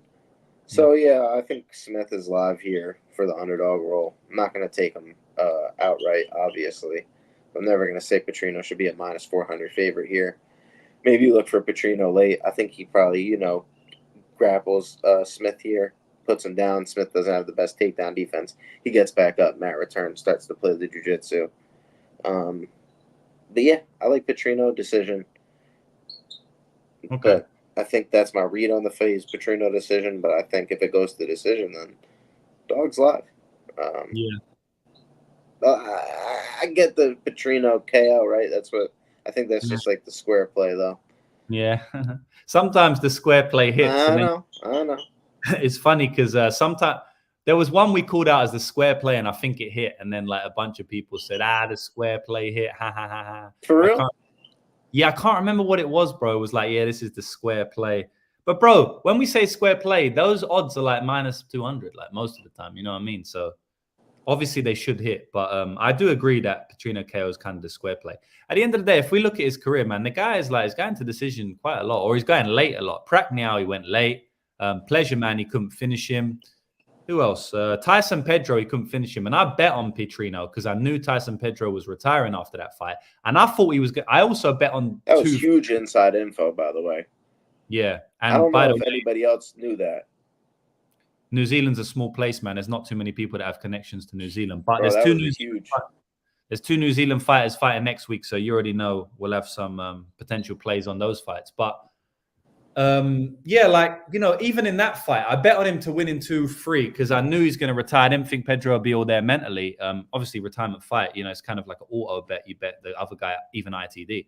But, bro, he couldn't even finish retiring Pedro, bro, who actually wasn't even all fully locked in. So it's like, I don't know if he's going to finish Anthony Smith. Anthony Smith's still fucking tough to survive. And Petrino's probably fighting the best fighter he's ever fought. So it's like, there's a big price on the GTD here. And I know it's been hit a little bit, but I don't mind the GTD a little bit here. I could see Smith finishing him. I don't think he will, though. But, like, yeah. I think Petrino finish and Smith finish are fairly close. I think that, but, you know, the lines are going to be ridiculous. I don't know what it is, but I'm sure Petrino finish is way more favored than Smith finish, which I don't even agree with that much, which is kind of crazy seeing as he's minus 550. But yeah, me personally, I think there's some value on the GTD at plus 163. I'm just going to write it down here, bro. Yeah. I don't think there's any value on Petrino money line at minus 650. Do you? 550. Oh, Smith's plus 400? Jeez, I'll take that all day, baby. You going to bet it? I mean, I'm not gonna put it in a parlay. We already took Pantoja. I mean, do you think he's the value side? I do, but I'm not gonna put it in a parlay. I'm gonna practice some self-control here. Yeah, it's one of them ones. I like Paterio way more than Smith. Bet. Okay. Well, I'm seeing the same. Way more. I do definitely like him more for sure. Not about way more because Petrino's a bit of an idiot at times. Yeah, he's a bonehead. Unproven. Yeah, bonehead. It's like a weird fight where Smith could just like triangle choke him or something. I've seen him hurt as well. I don't know, but yeah, I guess the value is on Smith at plus 400, man. Like one of these big fuck off favorites have got to lose. I mean, we're saying it might That's be. How I feel. Yeah, they ain't all gonna win. It's unlikely anyway, right? Yeah, if it's not Pateria, I think it's Smith. So that's how I feel. Yeah, one of them ones. Yep. So I've put the GTD. That's me personally. I don't know how you feel. Anything else you want to put? That we're gonna put in a parlay though. I don't know. You said Petrino decision. Let's just see the odds. I don't like it. I just looked at it. I'd rather the GTD, to be honest. I don't like it. Yeah, I could see Smith winning a decision. You never know, man. Just the decision, the dog's live. If it stays on the feet for 15 minutes, like they might just have a shitty kickboxing fight like Span Smith and just Petrino hits hard, but he ain't really that technical, and it's not like he throws a lot of volume. It's like Ryan Span. Yeah, I like Smith here, man. Yep. Similar. And, you know, Guskov knocked out Span last week, so we might see that shit again. Yeah. I like Smith here, plus 400. I want to write it down, but I don't think I'm going to wind up putting it in a parlay anyway. Okay. Oh, I love this one. Martinez Aldo, damn. I mean, I ain't got a strong read on, like, who's going to win because we just don't know how Aldo's going to come back looking. I mean, no matter what you want to do, like I could give a long technical breakdown on this. There's calf kicks to speak about. There's checks to speak about. There's dynamic movement to speak about. There's boxing to speak about. There's chins. There's all of this stuff, right? It's a very interesting fight, technically, stylistically, striking-wise. But I think the main thing that we have to speak about when we speak about this fight is none of that. I think the main thing we speak about is how Aldo's going to look, right? It's not a secret. Probably most people will be speaking about that. I don't know. Haven't listened to podcasts this week, but I'm sure they are. How is Aldo going to look coming back after all this time? I will say that he's been having some boxing matches, so he's not coming in off the couch here. But we never like fighters that have retired coming back from retirement. I will say, though, and I did say it in my podcast 3, 4, 5 days ago, I said that if anyone is going to come back and do well, it would be Jose Aldo because he's in love with the sport. His whole life is the sport. He ain't like a Peyton Talbot fighter where Peyton Talbot, in his own words, like, yeah, MMA is something that I do. It's not my identity. You know, it's not that important, etc., etc. Aldo is not like that. Aldo, we saw what it meant to him being inducted into the Hall of Fame, right? And the reason I'm saying all of this is because I don't think his mental is a question. I think that he's going to be training for it. He's going to be training hard for it. I think he's going to be ready for it. But is his body going to match up to the mindset? That's really what it is. I don't know. Is he taking steroids? I don't know. Could he be? Yes. It's in Brazil. We know about the Brazilians out there. Like, I could see Jose Aldo coming, putting a vintage performance on. But I could also see him getting stunned and knocked out by a brutal knee in round one. It's like, it's tough for me to pick a side. I think that the plus money side is the side, in my opinion. So I'd take Aldo here at plus money. I'm not going to bet it. I do like the under, though. I was surprised to see the under at a massive price. I understand that there's outs for the fight to go to decision. That's why it's a favor to go to decision. But, man, if I'm being honest, I think that both fighters are vulnerable. Can I say something real quick? Yeah, of course. Swap Nil M. You have a blessed night, my brother. You don't have to tell any of the parlays, but you, sir, are a wet wipe. Have a good one. Is that the guy? I can't even see the comment screen at the moment. Is that the guy that commented chatting shit earlier? Yeah, he was chatting shit, but he said have a good night. So, I'll give him a right back. Have a good night yourself. God bless, but you're a wet wipe. Yeah, man. My fault. You were saying about how he was vulnerable. Yeah, both fighters are vulnerable. I think Jonathan Martinez doesn't have the greatest chin of all time. And I think Jose Aldo coming back from all of that punishment, from all of those wars, from all of the years away from the sport, jumping in against someone who's streaking, I think he's also vulnerable. And I could see both fighters getting finished here. So I like the under. I like plus money in any plus money here, JB. I'm leaning to that side. If they gave me over at plus money, I'm taking it. If they gave me, not taking it in terms of betting it, but right here on this show. If they gave me Aldo at plus money, betting it, taking it. Martinez plus money, taking it. So I'll say Aldo is the side. I'll say the under is the side. What about you, bro? I agree with you, bro. I'm going to take the plus money as well. I like Aldo here, man. I think he's going to get the job done. I think Martinez is chinny as all hell. I seen this guy drop by a jab by Sukumtov. I seen him knocked out by Davey Grant. I think the UFC is setting up my boy Jose Aldo to get another win here. Yeah, it could be a little bit square. But I see some big money coming back the other way on my dude Martinez. I think we could see some sharp cappers on the Martinez side as well to combat some of that public Aldo money. Yeah, give me Jose Aldo here. I like him to get the job done at plus money. I know he's got a long time off, but who was his last loss against? Literally Merab Dvalishvili, and then his last finish loss at 135, and only finish loss at 135 was against Peter Yan for the title in round 5, bro. Yeah, I don't think Martinez is that big of a finisher other than the leg kicks, and if he can't get his leg kicks going, he tends to struggle. I don't think he's going to get his leg kicks going, so I think he's going to struggle here. Yeah, I agree, man. All right, so we'll put Aldo in. I've already done, and then I just want to check the under. Hey, yo, S Universal, you could suck my balls, bro. Who's that? It's just another comment, bro. Every time they come up, I'm just going to answer it. And my boy AJ Villa's fiending for that 2K bet. 21 more likes. What are you wet wipes doing? 21 more likes. That ain't nothing. Oh, it's mad that people actually sit and write comments like that's, bro. I can't put myself in the mental space to do it. He said, it's Borjas KO, Mikey signing. That's what it's supposed to say. Shut up, bro. You be smoking hella pipe. Yeah, your mom be smoking hella pipe. Nothing wrong with smoking a bit of weed, bro. Or maybe I'm just, you know what? Yeah, I hope you're having a good night, dude. But if you come in with the hate, yeah, the parlay is getting piped this week. You know what else is getting piped this week? No digging. Hey, you're setting yourself up, brother. You should just leave the chat now. Bro. You're setting yourself. All right, is there anything else we like? Like Aldo under 2.5. There's not much. Like we ain't gonna do KO. Are we gonna do KO? I like Aldo KO. I bet it. I ain't gonna lie to you. I bet it at plus 700 though. I think more is it? I think this fight's gonna. Everybody says it's gonna go to the. All right, I'm gonna come through. Come through then, bro. Whatever. Aldo KO plus 500. You gonna come in here with the hate? I'm gonna just tell it how it is. If you take that some way, whatever. Pull up. Bro, don't answer them anymore, man. All right, he's plus Nah, I'm gonna just answer every comment now. plus 500 for Love the KO. I don't really. Should we just leave it? We got to do the wet wipe parlay. All right, all the wet wipes. Comment the legs you want. Ever do a wet wipe parlay? All right, we'll speak about.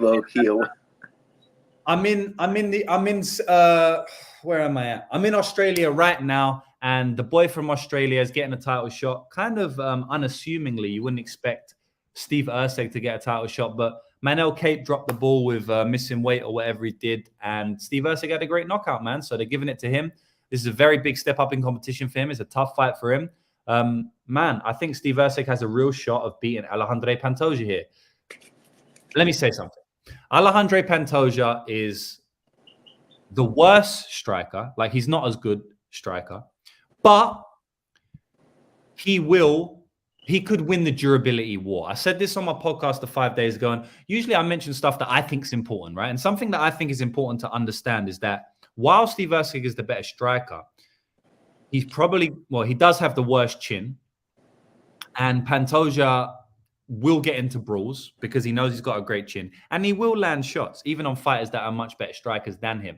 So Pantoja could beat Steve Erceg on the feet, even as the worst striker, by winning the durability war, making it a war of durability and winning the durability war. So that is a possibility. I want to mention it because I'm about to say something. Steve Erceg is going to box Pantoja's head off. Like, he's going to box it off. Jab, jab, jab, 1, 2, jab, jab, jab. I mean, the jab is Pantoja's like kryptonite. I mean, everyone lands the jab on him. Very easy to land the jab on him. So I think Erceg's going to have a lot of chance to do that. Now, obviously, we don't know how he's going to last in a 5-round fight, but I don't think Pantoja have great cardio at all. He gasses a lot. He pushes through his gas, but he gets very sloppy, wings very wild hooks, doesn't really do much. He just durability bully in the later rounds because he ain't got fucking too much gas there. He ain't got no finesse in it. Steve Erceg could finesse him in the later rounds as long as his cardio holds up. I think the fight more than likely comes down to if he ain't durability warring a knockout in round 1 or 2, which is possible. I think the fight is going to come down to whether he can get takedowns and top time. I think he can get takedowns, but I think Erceg can probably come out on top at times. I think Erceg may be able to step over, reverse Pantoja. I truly believe that he's going to be able to win some scrambles here. Maybe not give his back up. It's a tough ask, right? But I think I'm more making a case for some of the earlier lines. You know, I did play Steve Erceg here. I'll be upfront with that. He just does everything well. You know, there's not really a knock on him. Like, what doesn't he do well? Okay, maybe you can mention like one specific thing, but basically he's a well-rounded MMA fighter. And I'll take a well-rounded MMA fighter who's shown me nothing but good things in the UFC against someone like Alejandro Pantoja, who I think's the better striker, you know? So yeah, I'll go with Steve Erceg here. I ain't super confident like I was on another underdog like Ilia Topuria to dethrone Alexander Volkanovski. I'm not as confident there, but I do think that at the odds, you know, Steve Erceg is the side, bro. What do you think? I think it's a value play. Yeah, I mean, look, the line should be probably closer. Do I think Pantoja has outs to win this fight? Yeah, I think it's closer to a pick'em though. Pantoja's probably going to win some grappling scrambles, get on top. I think Erceg's going to be able to reverse him. I think Pantoja's going to reverse those. You're going to get one of those scrambly flyweight fights. I think ends by sub could be a decent shot. Ends ITD could be a decent shot. But I could even see one where this goes all 5. We don't know the cardio is going to look like of Erceg in round 4 or 5. He's got crisp, clean counter striking as well, whereas Pantoja's a little bit more wide. Wouldn't count out the club and sub as well for Steve Erceg. He has a bunch of them on the record.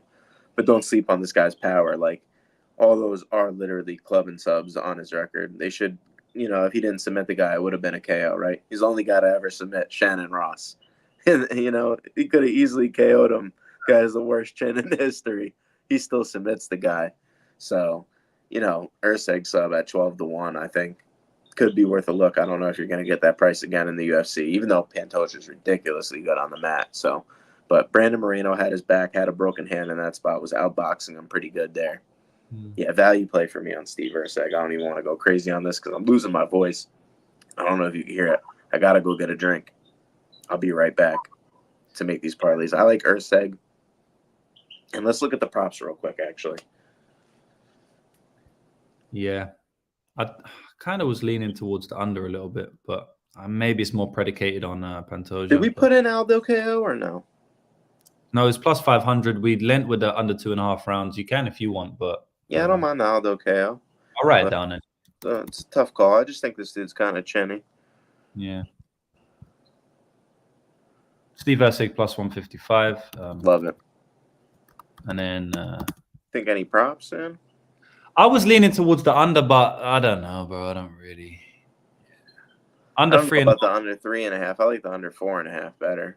Yeah, I don't. The reason I like it is because if Pantoja wins, he could just run through him because he's got that. He could just run through anyone, you know, and then it's going to look stupid. But then I also think Erceg can finish him, which is crazy because he's never been finished. But man, the guy just like eats shots for breakfast, and I think Erceg hits pretty hard, and he's very clean, you know. Moreno, I don't think he's that clean with his striking. Royval's not clean, bro. He's just wild, and like Erceg's very clean, pinpoint, precise, and he hits harder than probably both of them. So I could definitely see a knockout here, which is kind of crazy. I know, but I just don't know what his cardio is going to look like in rounds 4 or 5, man.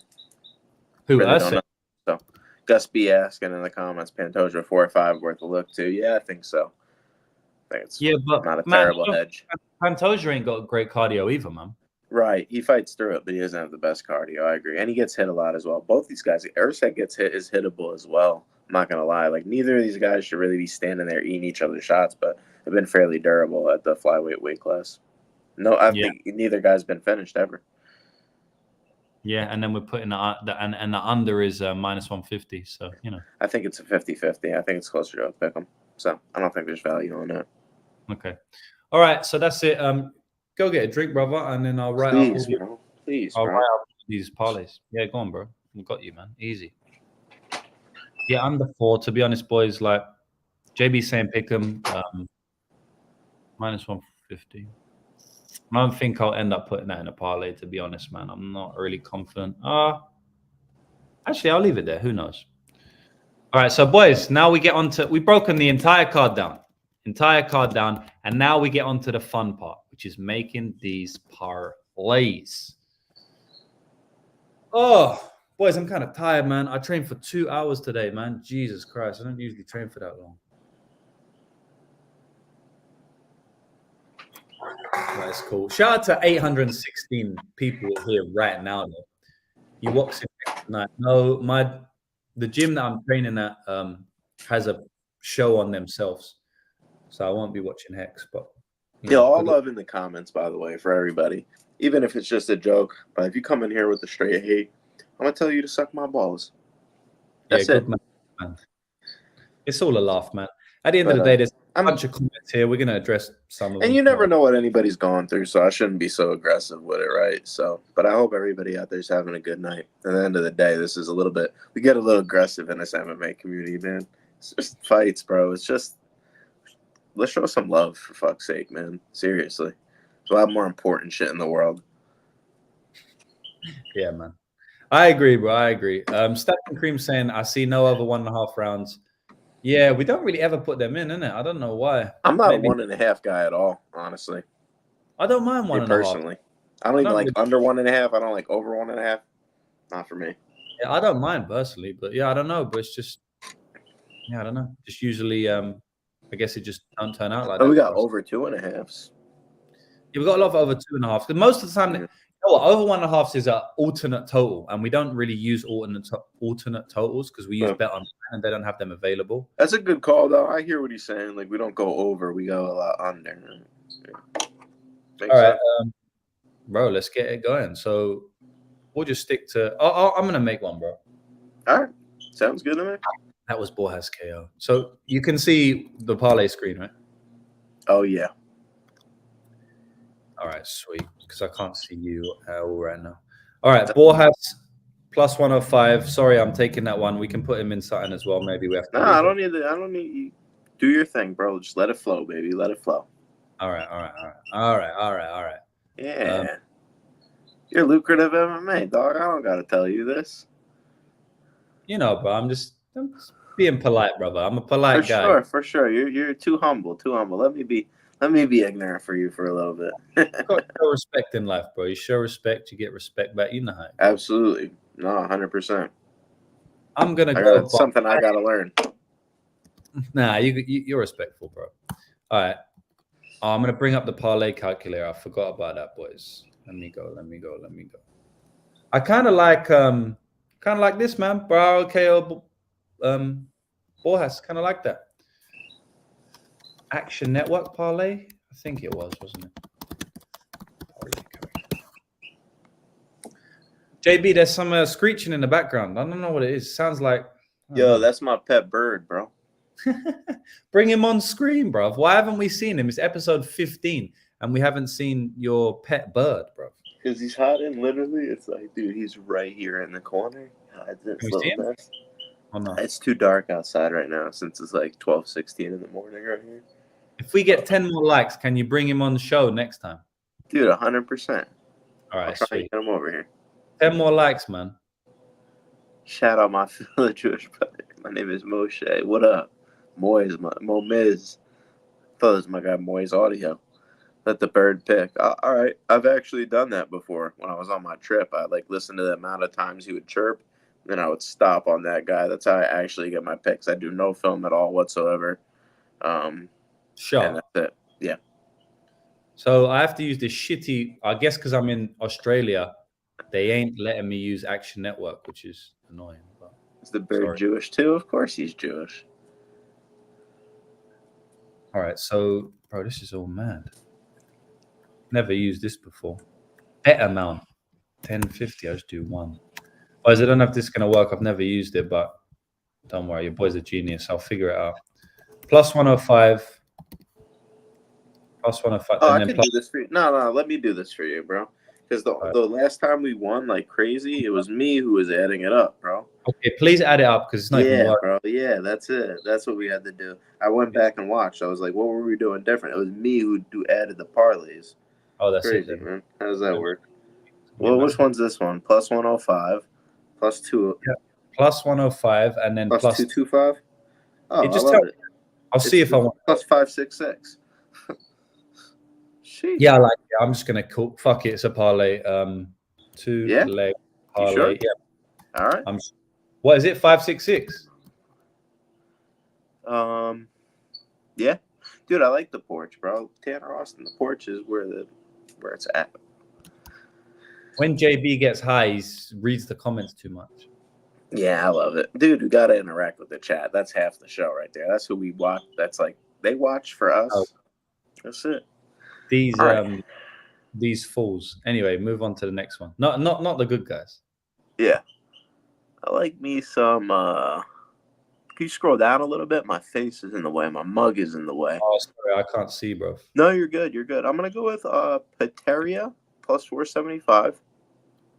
Not even in the JB special, no. All right. Nah. We ain't got a lot of big legs this week, eh? Wait, okay.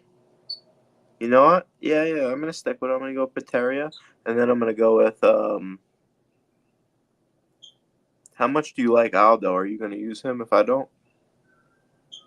I definitely won't use Aldo. You definitely won't use Aldo? Definitely not. All right. What about Barallo ITD? I like Barallo ITD.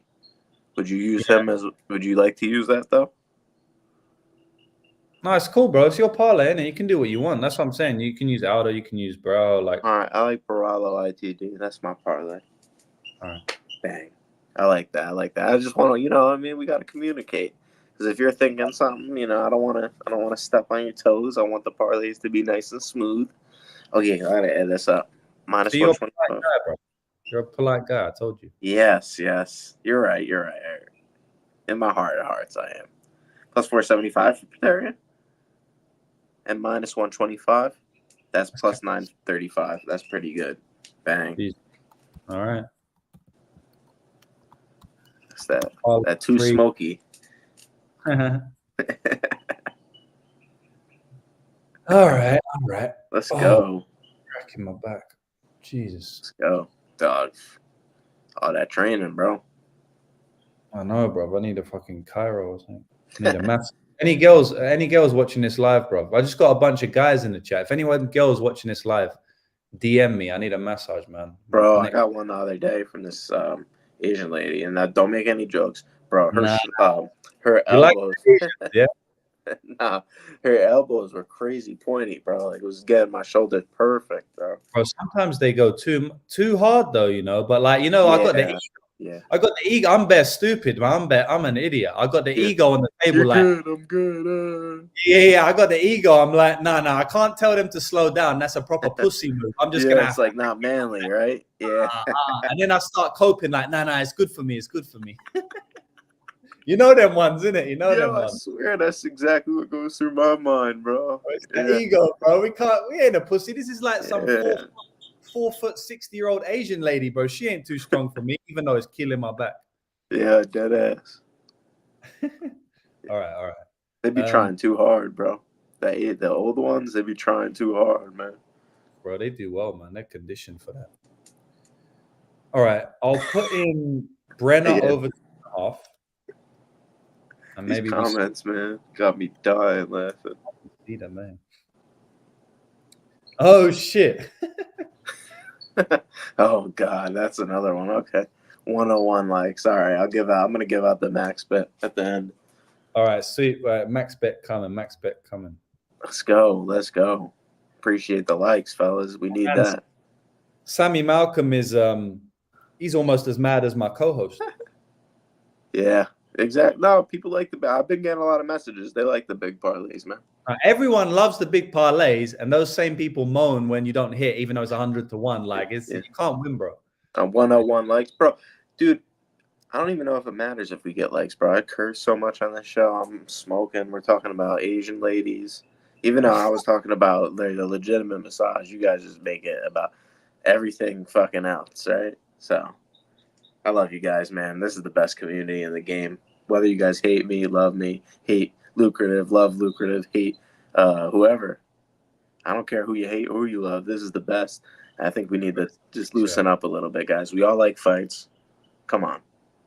Yeah, this is a sick show, bro. It's good fun, man. Always have fun with this show. All right, so parlay 3, Brenner over 2.5 rounds. Like that. Put Bonfim ITD, or am I gonna put Bonfim under 2.5?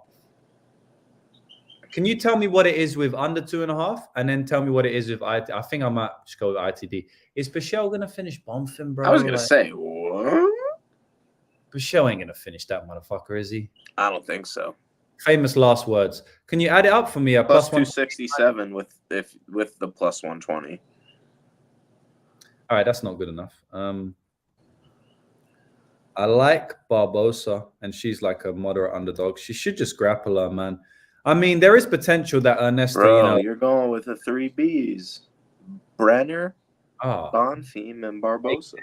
You know what I have to do then? AKA I thought we were going to do that later with Brito and Barallo and who else is B? I don't know. All right. Maybe that's the parlay. The big B's parlay. What's the Brenner moneyline? What's the odds with plus 430? Yeah, it's all good, I guess. Triple B parlay. Yeah, we go all the B's: Brito, Barallo, Brenner, Bonfim, Borjas. Yes, sir. Barbosa. Oh, that might be. Oh, dog, that's it right there. Oh, that might be my parlay. What is that? Don't only do the parlay based on the letters, though. Yeah, dude, that's a solid part. No, they're all on the board. What do you mean? Yeah, they're all on the board. They are on the board. All on the board, and they're all on the board for a reason. Is Brito on there? Yeah, he's on there. Yeah. 1, 2, 3, 3. Hold on. Barallo? What's Barallo? Minus. What one? We gotta go. No. We gotta go Barallo. And ITD. Did we use the KO yet? Yeah. I just want money line. What's money line? Minus 650. Do you really 600 minus 600. All right. What that's a little crazy. What's the last one? There's one more B left. Borjas, we used that, but we didn't use KO. Brenner. Bonfim, Barbosa, Brenner. Brenner's a little wild. Brito. Is Brenner too wild? There's 4. Brito, Brenner, Bonfim, and Barbosa. Barbosa and Borjas. There's more than that. There's 6, bro. Yeah, but we used Borjas. Oh, we did? So we can't use them again? All right, then this is a waste of time. Let me make a different one. We can use him like maybe one more time, not two more. Yeah. Did we use Baralo ITD? We used that, yeah. Yeah, we did. Okay, all right. I'm sorry. Let me look. I used Paterier, right? You did, yeah. Did. My man loves He's trying to use him twice. We didn't use Erceg though. We didn't use the under. I like the Aldo under 2.5. I kind of like the just fight doesn't go the distance. What's that instead? Okay. I think it was plus 163. You know, man like me got greedy, but I'll have a look. Yeah, I feel you, but I kind of just want to play it a little safer. Yeah. Plus 163 ITD. I don't know. I like if that's the case, I'm just gonna go Aldo KO. I like Aldo KO. Aldo Is that KO. too greedy? Bro, I think there's a real chance he comes back looking washed and gets knocked out, bro. Himself? I think, man, Plus he's been away 163. and he's super old and he's been through so many wars. Like, is it out of the realm of possibility that he just eats a knee and just dies? Yeah, in round 3-2 over the leg kicks. Like, all right, plus 163 for the fight doesn't go the distance. All right. And then I'm gonna do a little violence parlay here. Yeah. Yeah. Okay. Under 1.5 Pateria. No, I don't like that actually. I'm not gonna use that. I just used the under 2.5, and then I'm gonna go with Erceg plus 155. You said under 2.5. What do you mean? No, Erceg plus 155. I was just reading off the thing. Okay, so you want to add Erceg money line to this one? Yeah, plus 155. All right. Bang. You have to add that one up. Yep, and then what does that get us? I think I might add Brito here. We'll see. Plus 160. Oh, damn, I was going crazy. Plus 163 and plus 155. Yeah. That gives me plus 571. I like that already, honestly. What would Burrito get me? Plus 982. But I think Jack Shark again. I like plus 571, man. I'm gonna keep it. It's my second parlay. Plus 571. All right. Yep. Parlay 5. Like Combination parlay. that ain't too bad. Bro, why is it not? That ain't too bad. I know I'm going a little backwards with the odds, but that's what it is. Mate, just whatever. We flowing. Yeah. Parlay 5. So now we're kind of getting to the dregs of the, we've used a lot already. I like Petrino GTD. Oh, do I like the over 2.5 to be more safe? No, fuck you. Can I put Petrino GTD in that one, bro? We ain't used it yet. Yeah, absolutely. We ain't used it. We ain't bet anything on that fight. We might as well use that fight. What else do you like? It's just the fight to go the distance, right? Yeah, I mean, this isn't your parlay again? Pretty sure this is a combination now. Oh, yeah, you're right. I did triple B parlay. Yeah, I mean, I'm going to use probably a Bonfim sub for the JB special. So okay. I don't want to use anything like with Bonfim in this one. Again, there ain't much. We can't use There really isn't much left. This happens. It's been happening. We like any 2 3s. Yeah, we kind of hit 2 3s at a decent rate. We ain't looked at any 2 3s. I guess we would have spoke about it if we liked it, but I'll just go back on the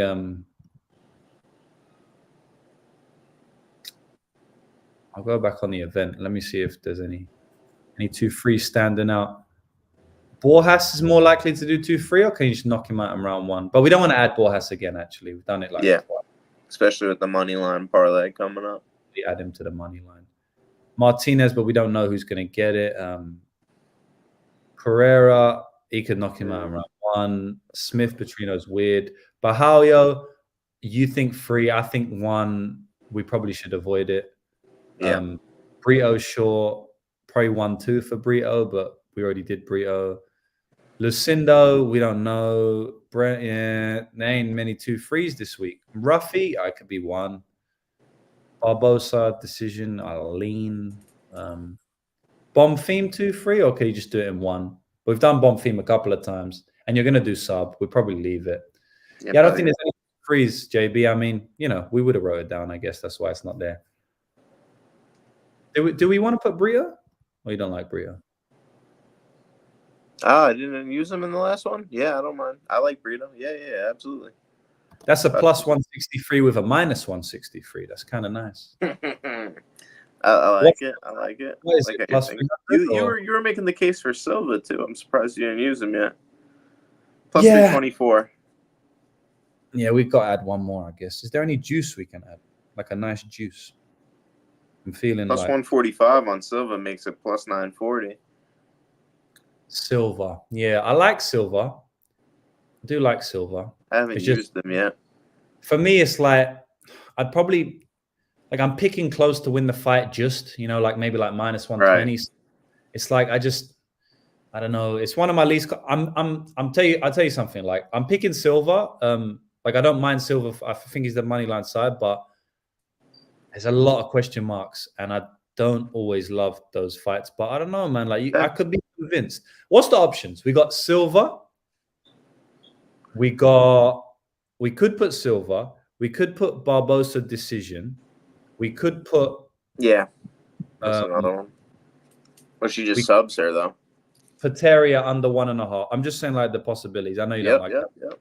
Oh, Pateria, the under 1.5 we didn't use. It's really that's really it because all the others we kind of half use. So Silver money line, Pateria under 1.5, or Barbosa decision.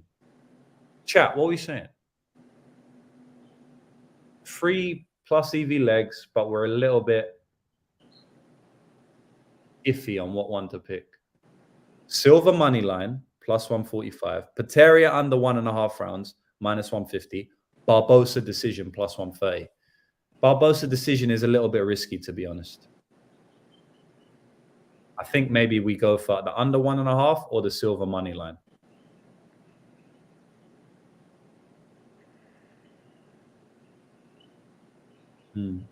Chat, what were you saying?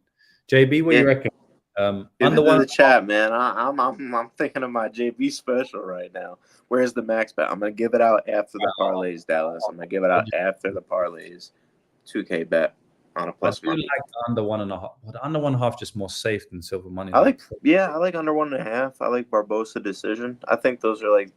Can you tell me for me? I personally think we avoid the decision just because I do think the submission is live. I do too. Can you do plus 163, minus 163, and minus 150? Plus 163? Yeah. Minus 163, and what? Minus 150. And that's at least 600. Plus 600. And minus 150? Yeah. Plus 304. That's terrible. No, I'm just joking with you. It's plus 607. Don't fuck around with me, bro. You were like, what? No way. I thought you were going to be like, you call my bullshit. Yeah, I don't know, bro. I just reacted. All right, bro. I'm happy with that, man. I'm happy with that. Plus 607. Yeah, my fault. I had to break it up real quick. All right, guys. Here it is. We're going to be rich this week, fellas. All right. What's the Barbosa? He said Barbosa sub. What's Barbosa sub? What's that at? That's juice, probably. Do you really want to go sub? Nah, I'm just asking. That's juice, most likely. It's terrible. It's like plus 175. Are you shitting me? It's awful. I get it speaking to you, Tanner, but it ain't speaking to my JB special. That's for fuck's sake, sure. We're going with Bonfim, the win in submission, round 2. What's the odds on that? Let's look. 1,500? 1,500? I'm getting 1,800 on certain books, but I guess we'll take 1,500. Yeah, every now and then we get. Man, I don't like it. I think it could come in any round. So I like plus 500. Yeah, I'm not gonna get greedy.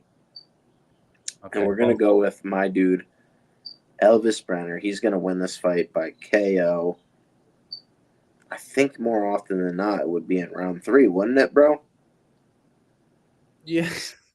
Yeah, I think more often than not, round 3, and they were giving me plus 5,000. What is plus 2,500? What book are we using here? Not a book that you're allowed to. I don't know. Of just whatever that first book is. Plus 2,500 on Bet Online, but when I go to DraftKings or FanDuel, what the heck? Hold on. No, we're not using Bet Online. We're using the first book. I'll tell you how much it is. It's the first I always use the first book on the left. For some reason, this week they changed it from Bet Online to Betway. I don't know why. Switch the odds on this? No, it's plus Oh. 5,000 on DraftKings, bro. I don't actually exist on Betway, so yeah, 2,500. That's the only line we can use. Don't use it then. Don't use it. But that's the JB special. It's plus 5,000 on all these other books, and half the people that are listening to this, bro, you know, like, I ain't gonna just change the JB special because of the damn odds that they giving me on this stupid book. Don't you think it's smarter to do the money line? But this is the JB special. But all right. You can't just talk me off the JB special. Yeah. All right. Go ahead. No, what were you saying? No, just saying Oro Bias seems he's got a good chin. And he gets broken, you know? Yeah. All right, what's our other options then? What's our other options? You know what? Why don't we I just checked something. I just checked it on an Aussie book. It's 33 to 1. So nah, that ain't good enough. You know what? If it was ain't 50 to 1, I like 50 to 1. I don't like 30 to 1. So we ain't using it. Let me look what else I got in terms of props. I got Aldo KO that I like, but I ain't really feeling it. Erceg by sub. You like that? I like it. Oh, bro, I think these are like heavy swings. I don't really like sub, yeah, but that's the point of the JB special. Just to get wacky. You know what I'm saying? I think if anything, Erceg will probably knock him out, to be honest. Fair enough, yeah, fair enough. I mean, obviously it can happen. I just don't really personally like it.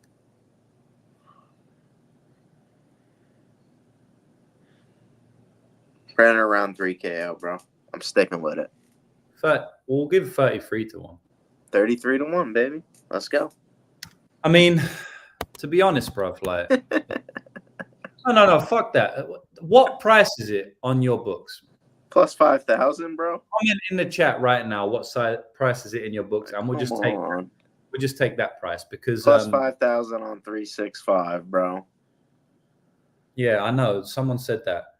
Because oh no, Brenner KO TKO? No, that ain't right. What's Brenner KO TKO? I think more often than not it comes late. Plus 5,000. Everybody getting plus 5,000. There ain't plus 25 on Bet Online. And you know what? You guess what the odds come out to? Plus 5,000, plus 500. It's plus 305.00. Shout out to Miami to 305. Yeah, sweet. We'll do that. Plus 3,005 parlay. Let's go. Yeah, easy. We'll do that. Look, it's a tight week. I think Brenner's live for the late KO. 50 to 1. How wrong could I be if it hits? What's the odds? You guys put plus 30,500. You guys put $2 on that to win $610. 500. Yeah, 30,500. Put $2 on it to win 610. How you want to put 25 on it? You get really greedy. You get $7,625, bro. Is it gonna hit? This is our biggest parlay ever by it's not even close. Right? No, it's not. I'll tell you what. Go ahead. No. I think you're right. But I'll tell you one that I did do. It was on episode where we did UFC 297. It was the MMA line mover birthday parlay. Yeah. And it was I'll tell you in a second. That's the one you hit a 50 to 1 on. Yeah.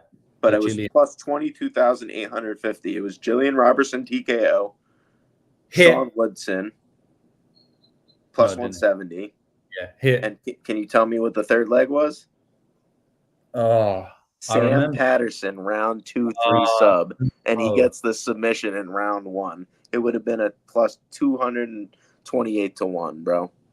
That was so bad. I was that close, bro. I was that close. You know, that should have happened. Just like AJ Dobson, you cunt. It's crazy, bro. It's so crazy. Imagine we hit that. We're up 200. Fucking crazy, bro. That's why we like it. I'm a madman. All right. Yeah, that is absolutely crazy. But I'll be chucking a $500 on that, as is tradition. No way. That's cool. Put $500 in all of these, bro. All right, I'm gonna put 15. That's what I do. 15 always goes on the JB special. I don't know how much I'm up. We're up 20 units, 30 units, and I put 500 on them all. So how much am I in profit on the show now? It's like It's like 10 is 10K. It's like minimum. 10K. I'm up 10K. I might be up 15K on the show that I do for fun, for everybody in the chat, everybody watching, and me and you do it together. I have fun every single week. I enjoy it, and I'm just up 15K on it as well. 10K. Let's go. Bro, that's amazing. Like, you know what? I just have to give thanks right now. I have to be grateful because I just realized that in my mind. Like, I do this show, I enjoy it, have fun. I like talking about fights, and I get paid 10K. I didn't get paid, but like, I'm up 10K. Man, I just gotta be grateful. That's a nice life position to be in, man. So huge, bro. I don't take it for granted. I'm grateful every day, man. Yeah, just gotta have fun. Yeah, the one we hit with Jillian, right, bro? There's so many that we hit. I don't want to like go back and brag too much, but that was it, bro. That's my diatribe. All right, what are we on now? Moneyline special. Let me just bring this down because you already know we're gonna put more than 2 fighters in. So I think we're both gonna put Borjas in. It seems like. Yes. Because Borjas, he's only been in one parlay. That's not. You know what I like about this week? We're not overexposed really at all. At all. Only... No matter what we do in this money line special, we have done our job, baby. We don't even have to go back. You're right. You're right. All right, we've put what. Let's do what we like the most. I personally like.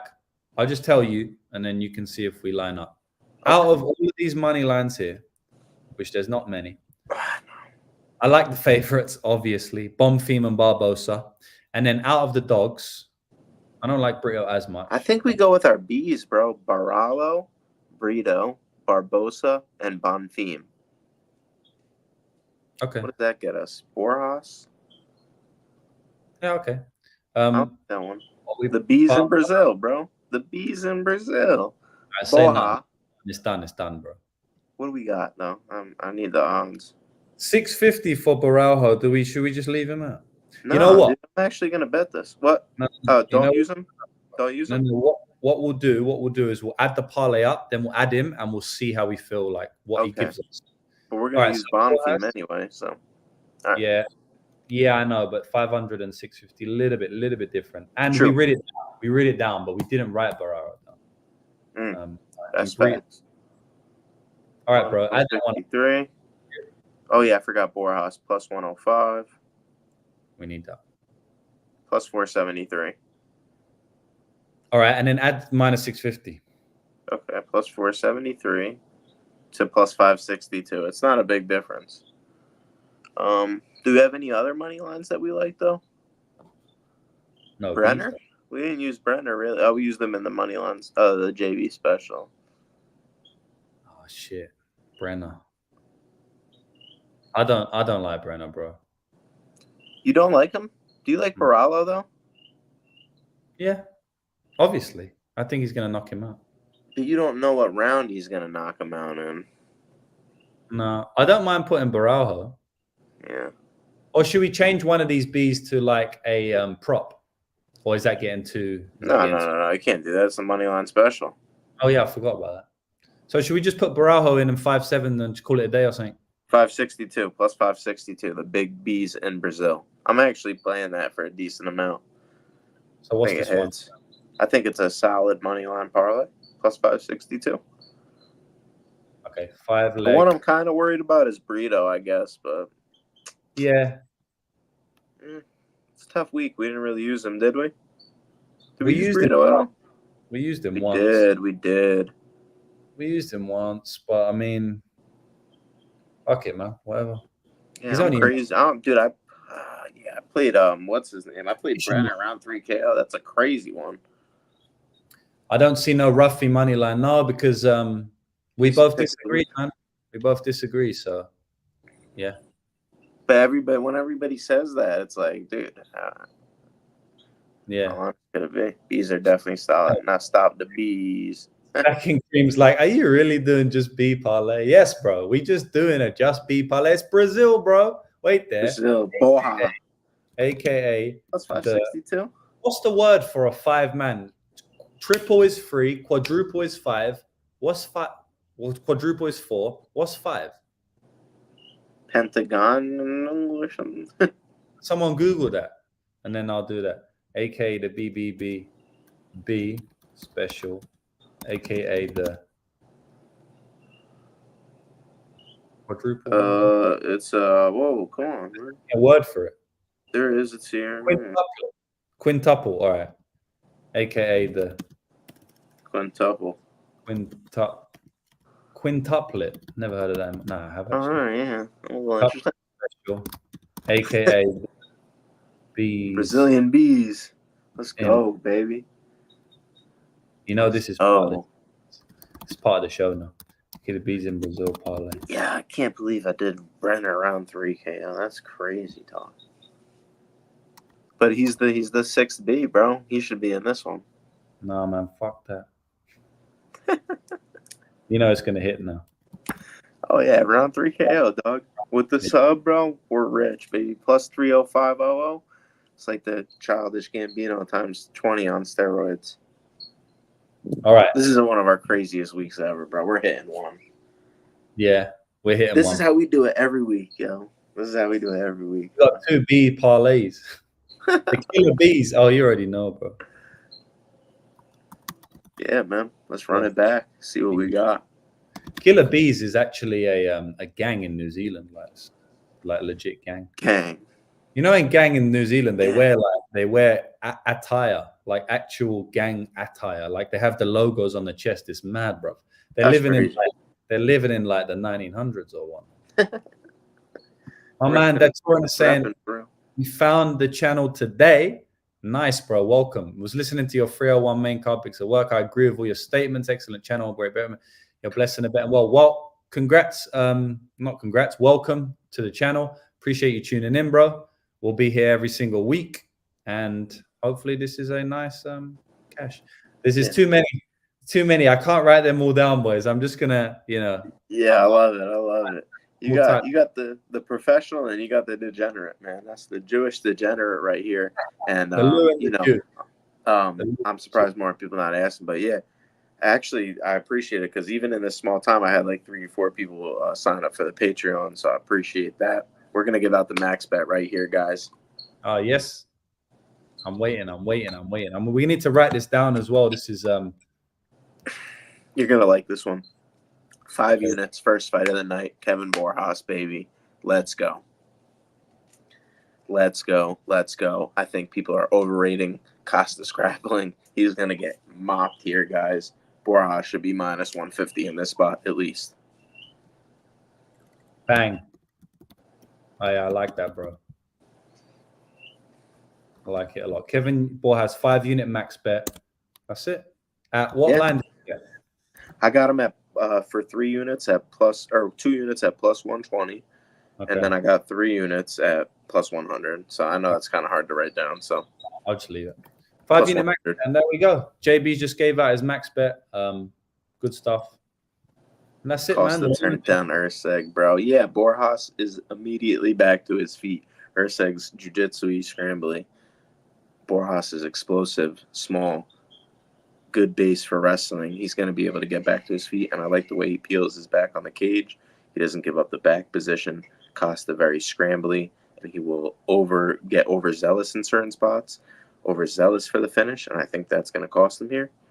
Yeah, I stick to my strategies, guys. And on top of that, first fight of the night, I generally tend to do good with those prelims on the pay-per-views. Got a good read on this one, and you asked, I told. My man saying, be a gentleman, JB dropped a max bet. I can't just pull a max bet out my ass if I don't have a max bet. But what I will say is that Kevin Borjas is my favorite money line pick on the entire card. Nice. Let's go. I'm joining JB right there, and I ain't doing it to I'm not doing it because I'm being lazy. I genuinely love that pick the most. So there we go. And that's why we put him in 2 parlays, man. Nice. And that's it. Sammy ain't feeling Borjas at all. He keeps on going in on my man Borjas right now. Borjas not Brazilian. Costa took down Erceg. I mean, you're feeling Costa. Fair enough, bro. We disagree, but it's cool, man. Some respect. All respect to you, like you said. And that's it. Respect Show to everyone. I was 15. Me and JB have conversations about behind the scenes. All right, how can we make the show a bit shorter? Should we make it shorter? Should we just carry on? And then we just go for 2 hours 15. I say fuck everything. We should just do what the fuck we want to do, man. In terms of the timing of the show, anyway, because fuck it, why not?